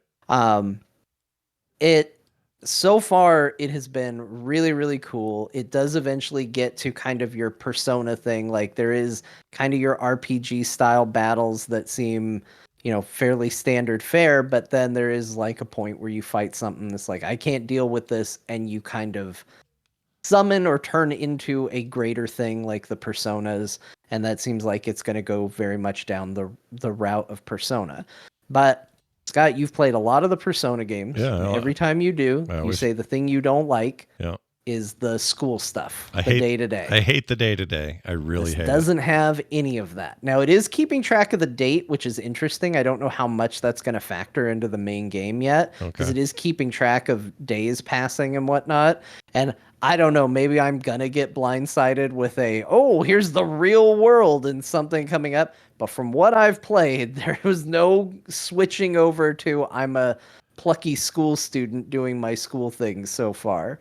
The combat system, all the monsters appear in the world, and it moves at a pace to where it doesn't feel that grindy, because, you hit a monster, you engage the battle, there's a quick switch to the battle screen, and then it's very quick about, okay, issue your commands. We execute them real quick. Here's your level up, or, get your XP, move on. Yeah. And so even when you kind of have to do a bunch of fight after fight after fight, it moves at a really good clip for you to experience that. That's good. And you get a bonus if you don't get hit, which is actually a really cool mechanic, because one of the things I have a tendency to do in role-playing games is I save all my magic. I don't want to use any MP because there's going to be a boss, and that's when I'm going to use magic for. So there's no reason for me to waste a magic spell on a generic enemy. And they always try to fight it by doing, well, this is strong to this is weak to this. One of the cool things they do in this is you essentially double your reward if you can kill an enemy unscathed. You don't get hit back. You get a bonus. So if you're going up against something that's strong enough to where it's going to get a good turn to attack you and is likely to hit you, you might be incentivized to go, well, if I hit it with a spell, that'll be a little more damage and I can get an extra bonus for doing this. It's sort of a neat little extension to how you might go about engaging with the battles. So it's a really basic turn-based system, but I think they're doing some really cool things with it. The art in it is really good. It's very stylized, sometimes a little bit much. There was a point where I was running and they have these like weird particles that are always floating on the screen. It's a little distracting sometimes. Oh yeah, most of the time here. It's good, yeah. But when you're sprinting, it's like you're going through hyperspace. And I got a little distracted by it, where I was like, what is going on? I'm getting graphics overload here because the world looks very painted and artsy. And then they hit me with the hyperspace dash. And I was like, oh, this is a lot. But the game is really, really cool. It has its story is pretty intriguing. It deals with a king that gets murdered and who's going to be the successor, and getting into all of that political intrigue. But it presents it from a very interesting perspective. And I like the side characters that they've introduced so far. You meet one guy who is nobility, but he's enlisted in the city guard because he believes it's a noble's duty to defend his citizens. and is very very knightly and paladinish in that way. So I think this game's really cool. I think I'm definitely going to get this game when it comes out. It seems like an awesome RPG. Does I it like the way combat started. It's so stylish. Yeah, it's very cool. I mean, obviously, it looks like one of the they make games that just look amazing in combat. I'm curious though. I was going to ask you if it. I forgot already. Shit. I was going to make a really good question here. Let me see if I can conjure it from my brain. It was. Don't remember. Oh, random encounters. Random or no? No. Okay. Every enemy you see is in the world because you have the opportunity to hit it preemptively. And if you stagger it or get a sneak attack in the open world before the battle system kicks in, you will stun it for a round in the combat system and do initial damage. Okay. So every enemy you see, you have a chance to hit and sneak up on to a degree. Okay. That makes me happy. I like the Persona 5 games like that too. I don't have to, I hate random encounters. Freaking hate it. What am I going to play? I'll go play pinball, or not pinball, Pokemon. Why did I say pinball? I know what I meant. Pokemon Pinball is a game. Pokemon Pinball's an amazing game, but I don't know why I said it. It's really good. Anyway, all right. Well, that's looking pretty tight. That comes out this month, right? So watch for that. Yeah. Also, you went back in time and played a bunch of Mega Man X games. What's that about? Yeah, so I'm playing these all through the Mega Man X Legacy Collection, so please don't sue me, Nintendo. These aren't ROMs. This is a modern release on a modern console. Yeah. Is it on Steam? It is on Steam, yeah. So I don't remember what got me. I think I watched a YouTube video talking about Mega Man X. Oh, actually, I do know what got me into it. I saw somebody, just a video popped up on YouTube that was like, me running a no-hit on the hardest boss in Mega Man 8 or Mega Man X8. And I looked at the graphics and they were like Super Nintendo sprites. And I've played Mega Man X8 and that is not on the Super Nintendo and it doesn't use Super Nintendo sprites. And I clicked it because I was like, what the hell is this? And I saw him running around and I was like, well, wait a minute. Is there a Mega Man X8? Because I remember playing it and it didn't look like this, so I had to go look it up. And it turns out that there has been a fan remake of Mega Man X8 in the style of like the original SNES games, but with modern enhancements. It's full widescreen. It's completely redone stages based on what was in that game. And they have removed the ability to play as other characters or to swap, but it's incredible. Like, and most people who are fans of the Mega Man X series are saying this is like getting a brand new X game. It's fantastic. So I have it downloaded. I haven't played it yet, but it did open the door of me going, hey, it'd be fun to play a little Mega Man X. So I started playing Mega Man X1, a game I'm incredibly familiar with. And so because I'm incredibly familiar with, I beat it. So of course you did. But the one that's a fan thing, this is Capcom saying, "Hey, we like what you did. We're gonna put that in the official collection." No, it's not official. You have to download it from another website. Okay, so it's really looks good though. Man, this made me wish that Capcom would somehow go back in time and redo Mega Man X1 through 3 in widescreen format because it looks incredible. Those PlayStation games look pretty rough these days. Like the PlayStation ones, yeah. X4 still looks good because that was 2D. Well, 4, 5, and 6 all look about the same. 7 is where they experimented with 3D, and it's a garbage game. Yeah. And 8 was in 3D but locked to a 2D plane, and it's one of those games where people say, okay, there's something here, but it could have been a lot better.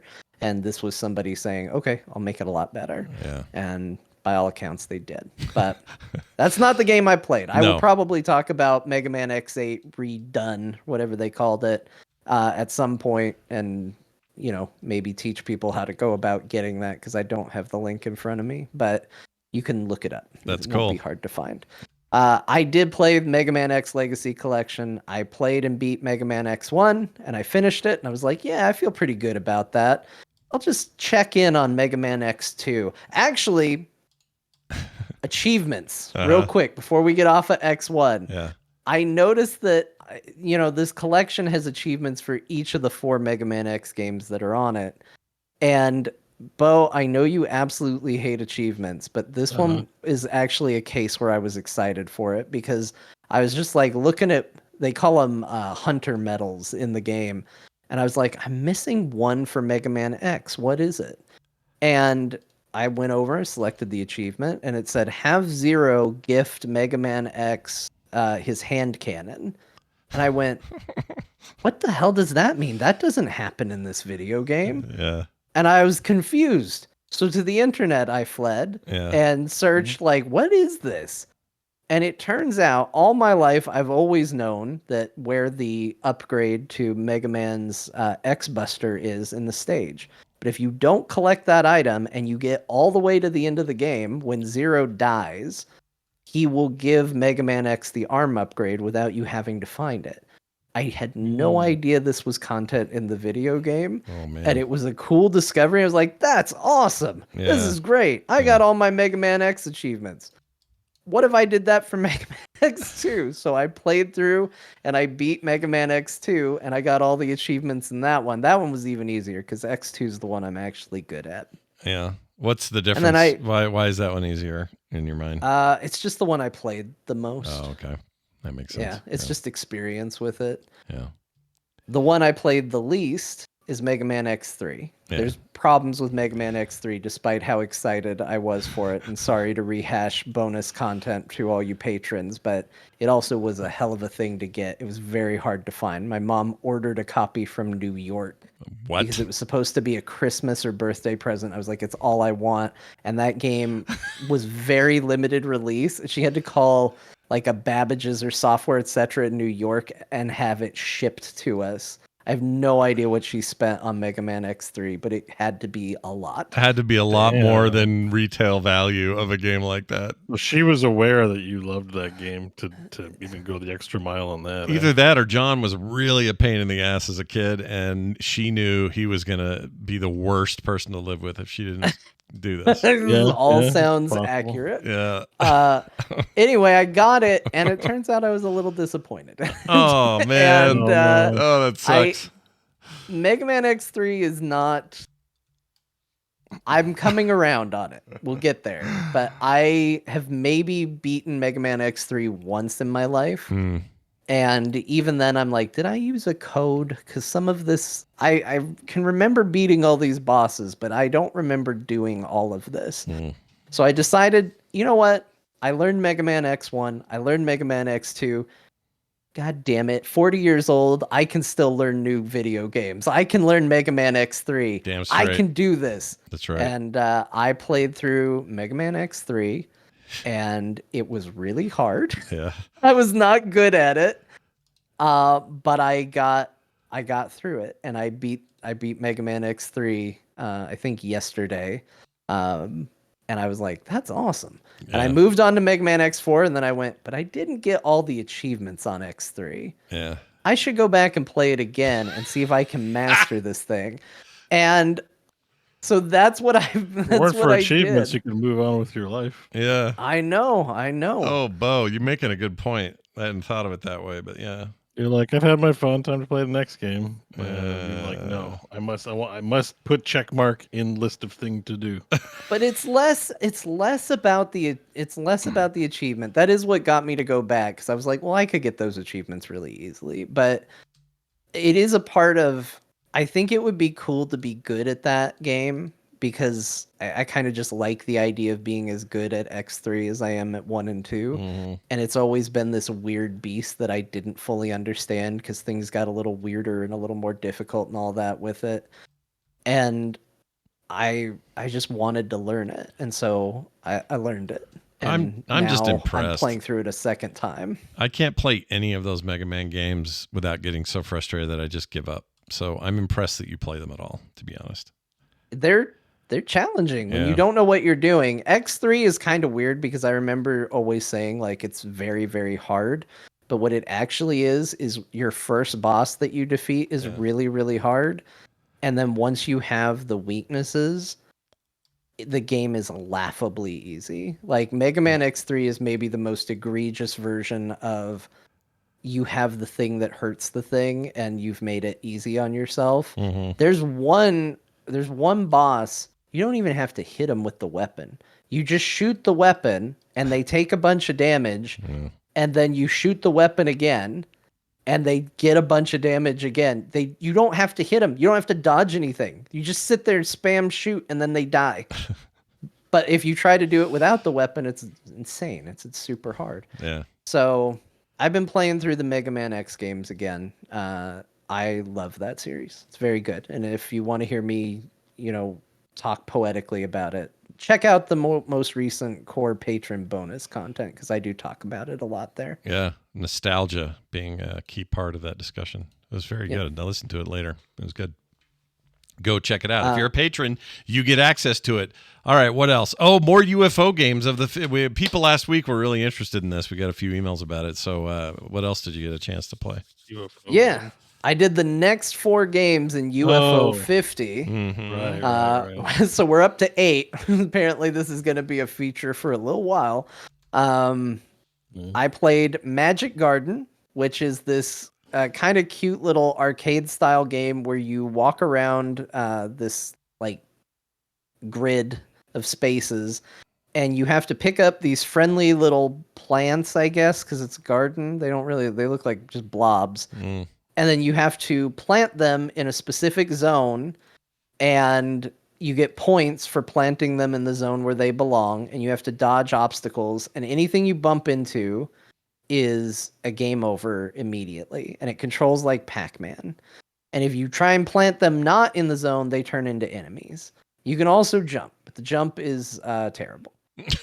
It doesn't work. And it's also a little like Pac-Man in that you can collect a potion and you can kill enemies briefly for a time. It is infuriating, yet somehow incredibly addictive at the same time, is the only way to describe it.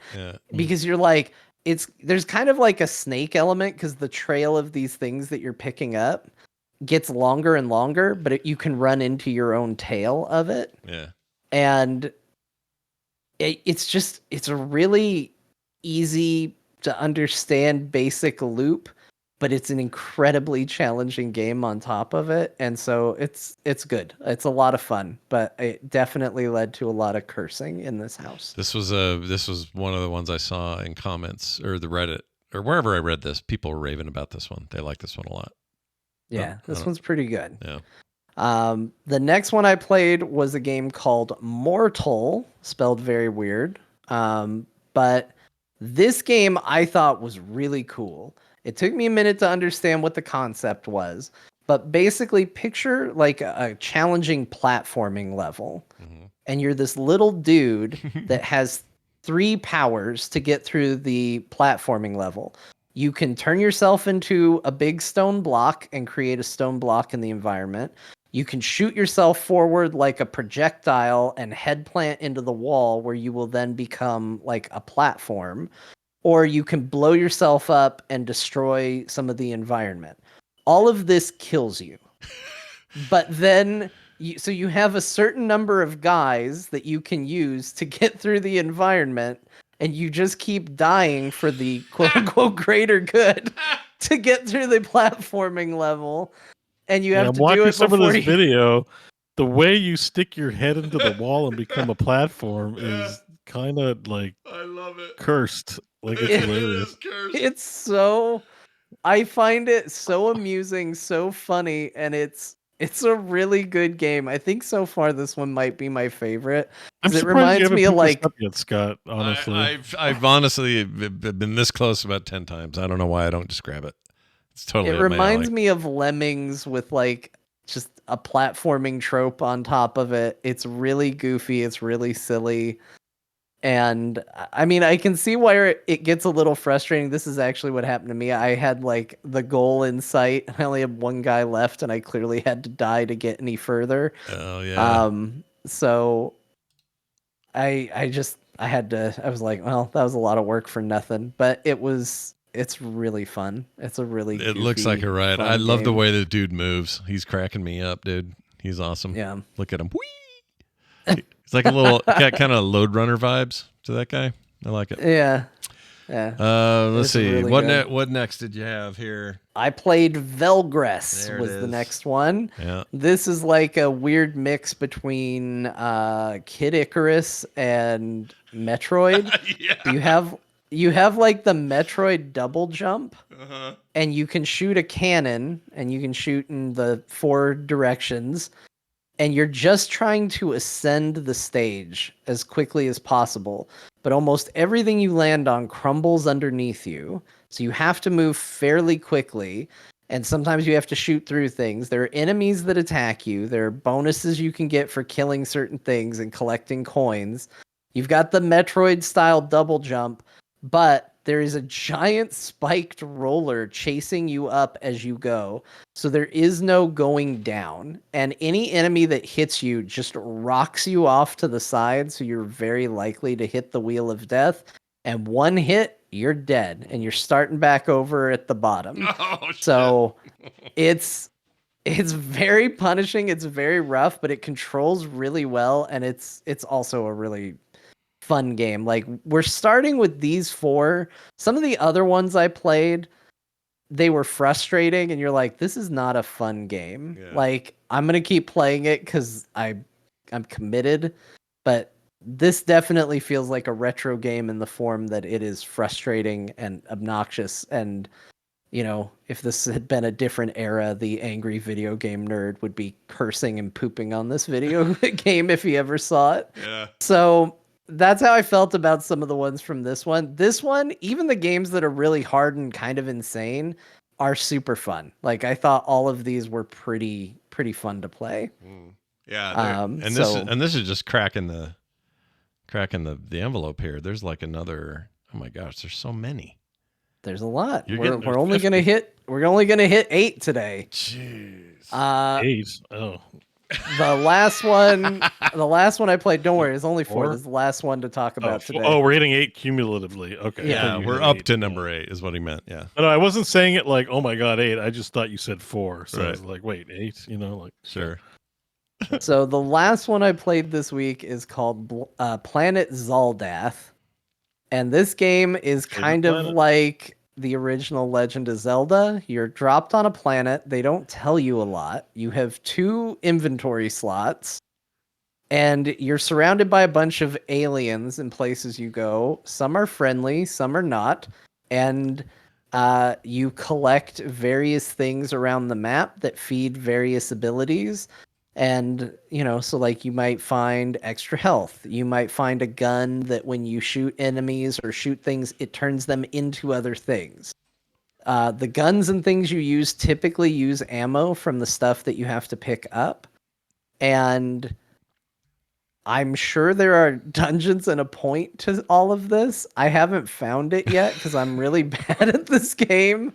It took me a long time to realize that the entire character box is a hitbox for him. So there were a lot of times where I thought I would dodge something because it would pass naturally under my head. In my mind, I only took up the space where my legs were standing. Yeah. But no, it can hit you anywhere on your body and you get hit. And I wasn't dodging very well. But when you drop back in, it's all randomized. Yeah. So even down to sometimes aliens that are hostile when you play one time, they might be friendly later. Oh, that'd throw you a little bit, wouldn't it? Yeah, and so it's interesting. You're like kind of learning this world and how it works and what does what. So like, I got a thing that let me set like bombs down, like Bomberman. Yeah. But I went kind of crazy with it. I was like, I'll blow this up and I'll blow this up. And then I realized it was taking a resource from my inventory when I couldn't do it anymore. And I was like, oh crap, now I got to go get that resource. And it doesn't grow in this section of the map. I got to now go find where I can find this resource and how to get more of this. So I guess it's a little Toe Jam and Earl too thrown in there. I was just going to ask if you were, I'm getting Toe Jam and Earl vibes here big time. Yeah, there's an element to that too. I did not, again, get very far in this because I just kept dying. I kept doing stupid stuff. And feel like this game seems interesting. This Spelunky guy might be some kind of crazed genius, you know? Like how do you make 50 of these and have them be like actually working? I don't know if it was all just the one guy. I have no idea. It's the same people who made Spelunky, but like the same company. But I don't know if it's just that guy or if it's a bunch of people there. But these games feel very kind of a challenge. unique. Throw a gauntlet down. It's like, let's sell a product that has 50 games in it and it be like a library. Yeah. And who knows if there's a meta thing, like you could find secret games by finishing. Oh, there definitely is some meta stuff because I don't even know how to get to it. I watched Donkey's video on it though, and he cut to it at one point, and it was there's like a little house garden, and based on achievements you get in the games, you can unlock things for this little house. Okay. And so there's definitely stuff like that in there. My biggest takeaway so far, having played 8 games of the 50, is that whenever we get to games done quick or summer games done quick, I cannot wait to see the UFO 50 games done quick speedruns. Oh, you know that's coming too. It's going to be so good because I guarantee you there's going to be people that run all 50 games or something like that. Yeah. And assuming there's a way to speedrun all 50, I don't know. But I've looked at a lot of these and I've been like, oh, I can't wait to see how this looks from somebody who's actually good at games playing it, not just me. So all that just seems awesome, and I can't wait to see it. That's cool. I have nothing but respect for this thing, whatever the hell it even is. Like I don't even know if I want to play any of it, but I love it. All right, well that's UFO 50 available now on Steam, and you should get it, Scott. I do think it's crazy that you haven't. Can I put in a request for one of the games to try? Yeah, sure. Although I'm going in order, but like, Oh, you're going in order? Then maybe you don't want to. No, put in a request though. I'm just very curious about Mike Tyson's Punch-Out Dungeon Crawler. Oh, okay. When I get to the one that's the dungeon crawler with what's that one called? Okay. I don't remember the name. I don't know. You'll know it when I see it. Pitato, based on the names of. Some of these are pretty funny. Like Hyper Contender is a great name. Lord of Disconia is amazing. Pilot Quest. I mean, they all sound real and fake at the same time. Warp Tank. You could pass off a lot of these titles as like, oh, there's a little known Super Nintendo or NES game called Pilot Quest 3, and I'd be like, I guess I didn't hear that. Yeah, I'd believe you. Yeah, you could fool me. This is great.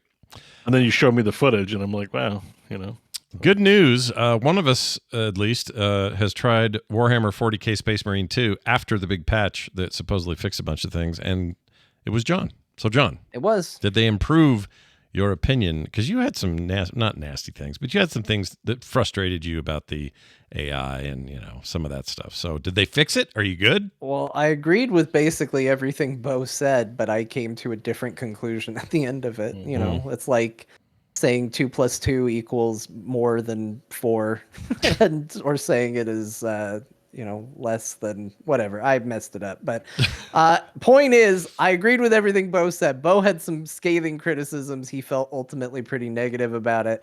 I agreed with his criticisms, but I ultimately felt positive about it. Yeah. This feels so much better.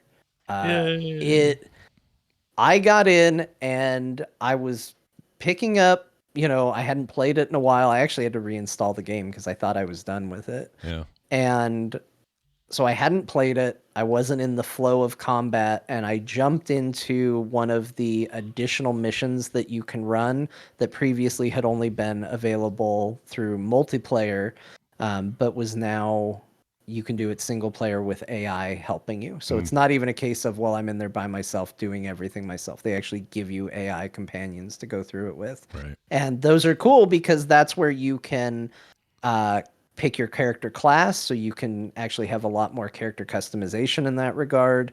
You can change your armor. You can paint your armor if you want to change your armor up. So it's a mode that I was actually a lot more interested in because you can completely change what chapter your character is part of. Right. So if you want to be a salamander, you can go in and be a salamander. You can do whatever you want.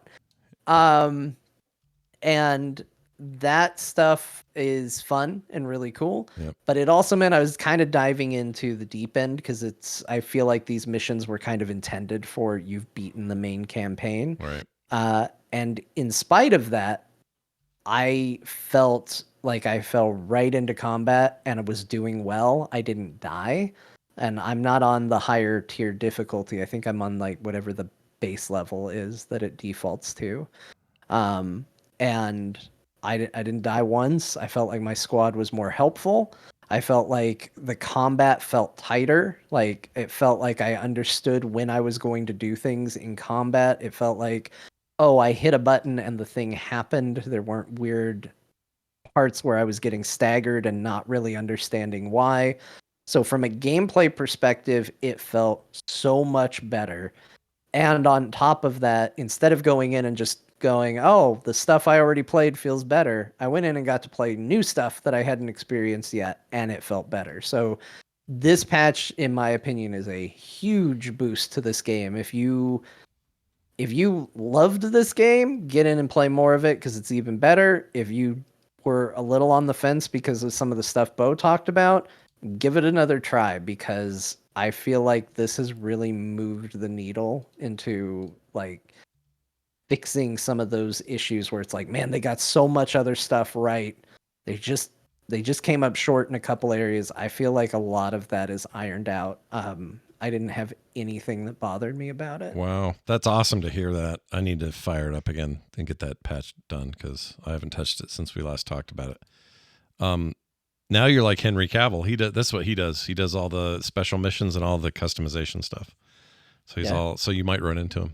Might be your buddy. You and Henry, best buds. Yeah. Yeah, we are. We don't play. I don't play with him though because I'm just playing single player. But if I did, it would be with my buddy Henry. You could say you're my Superman to him. I still think he'd be a great Superman if they'd ever. You know what though? I don't know. Is it too big of a spoiler to say he's in a particular movie that released digitally recently? Oh, the one that just came out. Yeah, that was fantastic. It was such a great idea. I love that. I mean, I know that was the meme, and that he was. Yeah, I don't know. Is it a spoiler? I don't know. I'm aware. Is it Deadpool? You're talking Deadpool? Yeah, everybody go see Deadpool. Okay, get in there. I thought he looked great as Wolverine, and I didn't notice it the first time. Somebody else pointed it out, and I was like, that is true. The way he makes his claws come out as Wolverine is the same cocking his arms he did in the Mission Impossible movie. Yep, which is the greatest thing about that movie. Not only is he a great looking Wolverine, but he also has a custom claw coming out animation that no other Wolverine has. Yeah. Yeah. Is that on streaming now, by the way? Just today. Well, not streaming, but purchasable digital. On the 1st, I think, is when it came out digitally. Yeah. It's exciting stuff. Excellent. And to finish us out, a couple of little indies. What else did you play there? some quickies. I played a game called Tiny Glade. This is one of those comfort games where there's no objective. There's nothing really that you have to do. You just create a little diorama of a cozy glade. And I was like, why is this getting overwhelmingly positive reviews? It was also recommended to me in the Discord. And I was like, well, it looks intriguing. Yeah, I mean, it's hard to get in here after you talked about Warhammer 40k Space Marine 2 and be like, well, let me sell you on this. Yeah. It's a game where you make a glade. It's really cool. But it does do that thing where it's like, okay, well, I drag a fence, and if I put a path through it, it creates a doorway, and I'm going to just real quick and easy make something super cool. I will say this game has a lot of things to discover based on, you know, how you manipulate the objects in it. Like, it doesn't lay it out very specifically. They kind of want you to discover it. So one of the things I had a problem with when I first got in is I was going in very much like, I'm going to make something cool and it's going to look like this. Yeah. And then they don't give you the tools to do that. Not right away, though. Not blatantly, not overtly. Yeah. But they want you to get in and mess around and say, oh, what happens if I do this? What happens if I do this? And a lot of that stuff does create the architecture that you might be looking for. So they definitely want you to mess with it and play with it. And yeah, I mean, like this game is what it is. It's tiny glade. It's like that And- deformic thing, but more. I mean, it's more realistic too, right? Like this stuff is like photorealistic looking stone, and well, sort of. Yeah, I actually bought a pack of those because So it that's was cheaper. Yeah. It was cheaper. I think because I owned Dwarf Romantic. Yeah. Oh, that's what I meant. That's what it's Dwarf called, Romantic. right? Yeah. Dwarf Romantic. Yeah. I get think it wrong. because I owned it, it was like I got that bonus Steam discount. And so I got Tiny Glade Summer House, which Yeah. is like a pixelated 2D version of this, but it's a summer house. Yeah. But I don't mean to shock you. And Oh. Dystopica, which is the one where you make the cyberpunk cities. Yes, I have both. Two of those games I have. So you're saying if I have those two, I will save money on this one? Is that what you're saying? If it's still on discount, bundled, yeah. Ooh, I'll go look at Yeah, that get in then. there and do it. Because I have those other two. All right. Anyway, sorry. Keep going. So yeah, that's I don't have anything else to say. Tiny Glade. Tiny Glade. I also played Utopia Must Fall. Thanks to Shatterproof, who bought it for me after you talked about it last week. Yep. But because you talked about it last week, I don't really have anything else to say. It's exactly what you said. It's harder than I thought it would be. Yeah. I was watching the gameplay. I was like, okay, I can aim at rocks. And, A little more to it than that, eh?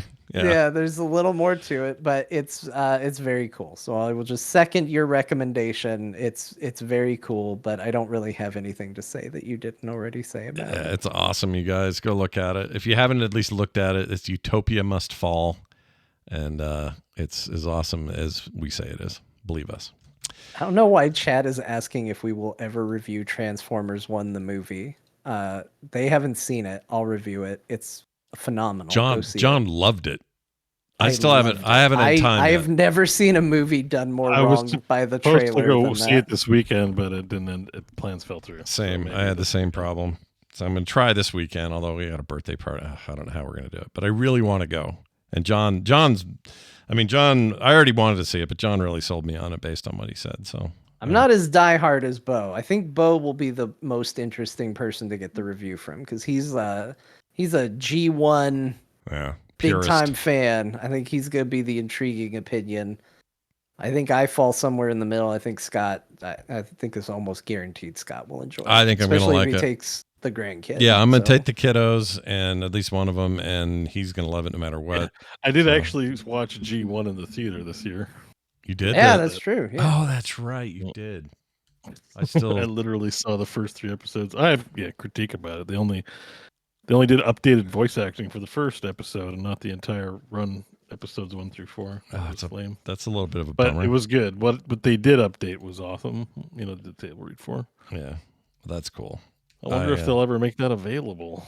Maybe they will. Hasbro. Maybe Let's go. Maybe they will. Well, what's the version they show on YouTube? They have a version. They have a version that just streams on YouTube. It's just all the day. regular version. I Oh. wonder if they put it back because they did take the first couple of episodes off the air. Let's see, it's Hasbro Pulse. Oh, they did. I didn't know that. Oh yeah, that's right. I did see that. Hasbro Yeah, Pulse, they the first pulled them. season live. Why? Oh, they have a live stream of the first season. Okay. What could possibly be wrong with that first season to take it off of there? That's just them being. Well, whatever. Well, they have some of the interviews up, I think, from the 40th anniversary. They posted them a month ago. There's some, like the guy who does Grimlock and the Perceptor guy. I can't remember their names, but it didn't just Peter Cullen and Frank Welker, although there's an interview with them as well. Yeah. But some of the other guys from that era. It might be a. had on there. It might be a residuals thing. A lot of like Mac. Transformers G1 table read. Here it is 3 months ago. Oh no way. Nice. Nice. It's posted. So here, I'll put the link in Discord for you guys. Nice. Check that out. I will. You should check that out. like pan in though and like look around a bit on it. Where's Discord? I don't know. This is what we watched in the theater. This is literally. That's great. That's awesome. So there's the voice actors on the right and then the original cartoon on the left. And this was being done live somewhere, but you were just getting a feed or something. Was that the? No, deal? no, it was pre-recorded. Oh, okay. But it's just that they did it like updated, like everyone's doing a table read. Right.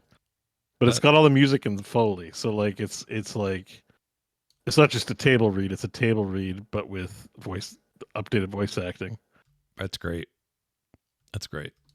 One of those guys just died. After Well, that. thanks for ending this segment Yeah, on up note, Scott. I just remember it being kind of shocking because it was like right after that thing happened, he passed away or something. Or I might be thinking of something else. Anyway, some cartoon voice guy just died. All right, moving on. I don't know why I'm laughing. Let's move on to this. Bo, tell us about Planescape Torment. We've I don't got much to add on to that, considering we're at on the time of the show. I don't have much new to add, except I'm going to the last level. Yeah, the Fortress of Regrets. And, Regrets. Yeah. And so I'll be done soon. My bonus show, it won't be this month because John kindly stepped in and did a bonus show, so we're swapping, I think. But I'm hoping to have that cracked out this week. Finish the game. I'll do the bonus show, and you'll have full thoughts on the Patreon bonus. So check there for that. I love it. But I do have two little tidbits of news on that front. One is I ran into John Delancey.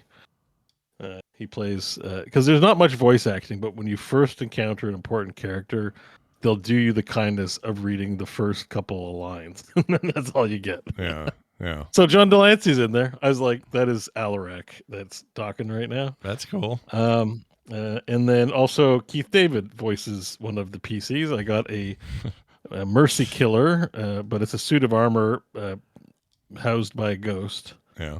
Veilguard. And because he's a playable party member, I get to hear Keith David whenever I give him commands, like, yes, they will die. But, it's the unmistakable voice of Keith David. Keith David. Yeah, it's awesome. Probably the most recognizable voice in video games when you hear him. Or narration. Yeah. I was like, oh, sweet. I like, just recognizing the voices. It makes you feel good, even if they're barely active. But, they're in there. Yep. And, that's about it. There's been more revelations in the story, but it's kind of spoilery. We're going to leave it for the basically spoiler cast that I'll do for Patreon. All right, watch for that. And that's it. Other than that, sorry guys, WoW's taking over my life. Same. I'm having a similar problem. I'm playing other games, but I'm playing mostly WoW. That's hard not to right now. I can't help it. That's good. So the grind has been good. The like, yeah. My level 608. I want it to get it to 609. Yeah. I want to do some more delves and some mythics. There's also that feeling of like, I could play this thing, but then I'm like, yeah, but you could be in WoW getting that done. Like I'm drawn to it in a way that's, I don't know. I haven't felt this addicted to it since like I've said, like about 08, 09, something like that. This is like I'm in deep. I got the opioids right into my veins at the moment. All right. By the way, here's a little update. Someone streamer wrote, who is this? All right. Tentacle Time Eternal. What a weird name, but they messaged me on Discord. Tentacle Time explaining Eternal. That apparently Goro Majima, this is a conversation from last week, but Goro Majima lost his eye in Yakuza 4, which I believe is a prequel. And no, I have not played it, but you will though. So I can't actually explain it to you. Yeah, because I think even in 0 he still doesn't have his eye. So it has to be a prequel. 4 has to be a prequel even before 0. Yeah. So technically we don't know, and I'm looking forward to finding out because I bought all the Yakuza games and we'll probably play them. You have every single one now? All of them? No. Okay. I am missing. Which ones am I missing, John? Do they have a tower defense minigame? I don't know why I asked you. I own most of them. I think what to be a completionist, I need to get Like a Dragon Ishin, the Edo era. Yeah. One, and then I don't have the Judgment and Lost Judgment, which also are you meet characters from them definitely in other games. I've seen them, so they're part of that realm. So I don't have technically all of them, and there might be one or two other weird offshoots, but I have the mainline games. Let's say. Isn't there one that's set in like feudal Japan or something like that? Yeah, that's Ishin, Like a Dragon Ishin, which I think is also, there's 2 of them. There was like an early PlayStation one, but I don't think you can get it or anything. But Ishin is like, basically it's like all the characters from Yakuza are like cast in Edo era roles. So you'll see all the same characters, but they're playing the parts of historical people or people in the Edo story. Okay. So like Goro's in there, and Kiryu, and like Sejima, and like even people from Like a Dragon are in there, but they're all playing. It's like they were cast in a period piece or something. It's real interesting. Well, you can't say Goro without me just thinking of the many-armed guy in Mortal Kombat, so I got to quit thinking of Goro. Yeah. Well, you got to start playing some Yakuza, because now when I think of Goro, I think of Eye Patch Man. That's right. Yeah. It's replaced it. Yep. For me. All right. Well, you are our Yakuza guy. Okay, excellent. We're going to play a mashup. Remember I promised a mashup? We're doing a mashup. You guys ready for the mashup? Yeah. Let's do the mashup. This is how it went. So the mashup title is Jack Palance's Lemonade. And the Jack votes, Palance's or Jack Palance's? Palance's, I guess. I don't know how you'd say that. I don't know. What's the right way? I don't know either. But the votes came in Palance's. 59% for me, 19% Really? from Bo, and John 22. So John in I second. said John. I voted John. It actually came out in my guess level. Is this 100% sounds like a Scottism? Hmm. I know who Jack Palance is, but not well enough to where I wouldn't have had to look it up. So certainly not well enough to pull Jack Palance's Lemonade out. As a Liar, sudden liar, reference. Palance is on fire. So I 100% think this is a Scott. And Bo's references, I could see it maybe, but this just sounds like Scott. All I just right. feel like John's gonna be the one to say, like, put it all together and say Jack Palance's. Oh, you think other people did the heavy lifting, and I Yeah, because assembled it. your paradigm is like we're saying dumb shit, and then you just say something that kind of like is a zinger, and Yeah. Okay. no, I don't want to drink Jack Palance's lemon. Oh, good point. But we're like Yeah. talking about pee or something like that, Yeah, there's a possibility that it went that way. I honestly don't know. It does sound like something I might say because Jack Palance, I mean, really, I have no clue. I think here, regardless of who said it, Scott brought up Jack Palance. That I'm sure of. Yeah, that feels right.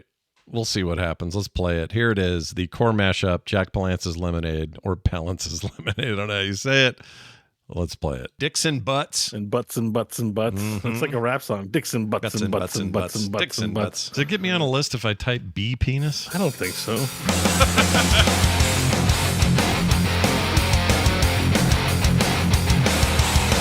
In my 40-something years of living, I've never thought about bees' dick or testicles, like, ever, until I heard that. Now all I hear in my head is bees' dick. Do they have So- functional genitalia and stuff? No idea. I haven't even looked it up yet. I know what a duck dick looks like, but, like, not a bee's dick. I think that's great. Also, this happens to That be. showed up in one of my dreams. John did? What? You did. Oh, I did. What happened? What did I do? Yeah, I don't know. It's a little dirty. Really? I don't even know what to say to that. Whoa, is there jizz like honey? I don't think it's jizz. No, I know honey's not jizz, but maybe their jizz is also a honey. Oh, I see what you're saying. Yeah. What if bee jizz is delicious? Oh my gosh, dude, I don't want to know. Is he? That guy's from Montreal. Yeah, what's his name? John John something. Baker? No. Stephen Baker? What? What's his name? Stephen Baker. Lou Lemerde. That's not a real name, is it? Lou Lemerde? I'm gonna write that one down. That's a good cyberpunk name. Oh my gosh, dude. There are hairy patches on the ventral and dorsal sides. Likewise, the lobe, which is part of the cervix, consists of a notch at the end. And then finally, the bulbus. It says this is the final part that opens into an ejaculatory duct. It wasn't with anything with you and me. You gave him the lake run.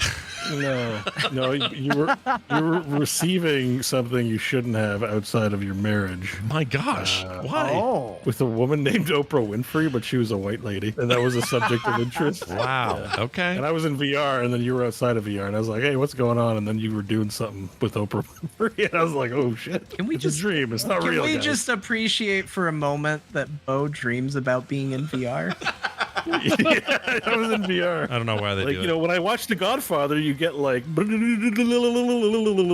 whatever that sound is. You know, like you get some like authentic. Italian, yeah, I know what you mean. The little mandolin thing. Yeah. Oh, I got I was gonna say Jack Palance's lemonade. No, whose That's lemonade it! was it? I'm sorry. Hold on. David Newman. Who's David Newman? Are you talking about an Newman. Arnold Palmer? That's it, Arnold Palmer. I got Arnold. I've got. That's the name of a drink when they combine lemonade and iced tea. I wish it was called a Jack Palance now. Wow. I can't believe it was Bo. Low votes, Bo. There was a lot. Well, does Does Jamie know there are 2 other hosts on the show? I don't. There was a lot of me on there. That was a very bow heavy episode. I wonder if he's doing a focus, like it's like a weekly. This week we focus on what's me and the notes. He might be. I know he's very excited to be doing these again, so we'll see what happens next to be week. fair, I talk about jizz a lot, and Jamie seems to like that. So yeah, he likes it. He said as He's a much. big fan of jizz. There's a lot of jizz. You're both. He's like, Mo talked about jizz again. Let's go to the mashup. You're both Canadians. Maybe there's something with that. I don't know. I don't know what you guys do. Maybe Canadians like jizz a little more than other nations. Yeah, it could be, Scott. Yeah. I think that could be. Yeah. Trudeau is up to some sneaky shit up there. I don't know. Oh, Trudeau loves jizz. Yeah. Yeah. Not in China, though. Hello, China. Hey, look at this. Time for us to mention our new patrons. We got a new patron this week. Patron. Singular. That means more of you need to step up and get in here. Just kidding. Yeah. Do what you can. Patreon.com/core show welcomes Warp Forged. Which sounds like some 40K shit to me, and I like that. I'm in on that. That's great. Yeah, I believe there's a game called Warp Forge. Is there? 40K. Oh, yeah. I didn't know that. It's a TCG. But anyway, yeah. Well, now it's ringing a bell. But it's good to have him here. He's around the community a lot, so I know this name and always welcome here. So thank you so much. You'll now get no commercials ever. You'll get pre and post show content every week, and you'll get monthly benefits like this host special that John just put up, and one coming from Bo very soon. I also put art in the mail for a certain level over there. Go learn all about it at patreon.com/core show. For everything else, frogpants.com/core will do it for you. I think that's going to do it for us. Grandma, remind us what we all played this week, if you don't mind. Well, the show went longer than years I've been alive, so I'll go through this super fast so you can all go to bed or whatever. World of Warcraft, Throne and Liberty, Crime Scene Cleaner, Cat Quest 3, Metaphor Refantasio, Mega Man X1, Mega Man X2, Mega Man X3, Mega Man X4, UFO 50. The games were Magic Garden, Mortal, Veilguard, Planet Zaldath, Warhammer 40K, Space Marine 2, Tiny Glade, Utopia Must Fall, Planescape Torment, and Omega Strikers. Good Lord. That was a lot of games this week. I guess it got mentioned, but when I did play Omega Strikers with the friends on the weekend. Oh, you did? It did get mentioned. Oh, yeah. I don't know if it was during the show or on the break, but no, it was in the show somewhere. It was in the show, and I also have always meant to check that out, and I always don't. So maybe, you know what? I'll write it down tonight. It's gotten very complicated. It might have the moment might have passed. Oh, I didn't. That's a shame. Yeah. Well, we'll all learn together next time there's a game. Anyway, that's it. That's the games. That's all she wrote. That's what we did today on Core. If you guys want to join us next week, you can. We record at 5 p.m. on Thursdays. Wish Bo well as he dines in the dark tomorrow. You're going to love it. It's super fun. Yes, I'm dining in the dark. Ooh, chilled me out. All kinds of jokes are being made about who's going to sexually assault who at the table. Oh, it's just a bunch of Who's boys going to dine on summer sausage? Yeah, Bo Summer Sausage. It's in season. Right now the votes are for me, but I don't know what I did to deserve that. I don't either. Well, your friends are jerks. Anyway, that'll do it for us. Thank you all for listening. We'll see you next week.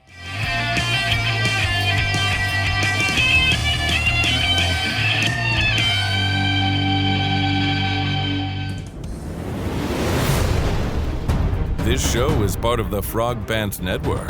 Yes. Get more at frogpants.com.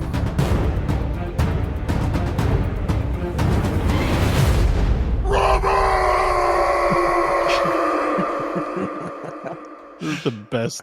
He's the vocal best. clip in gaming. Yeah.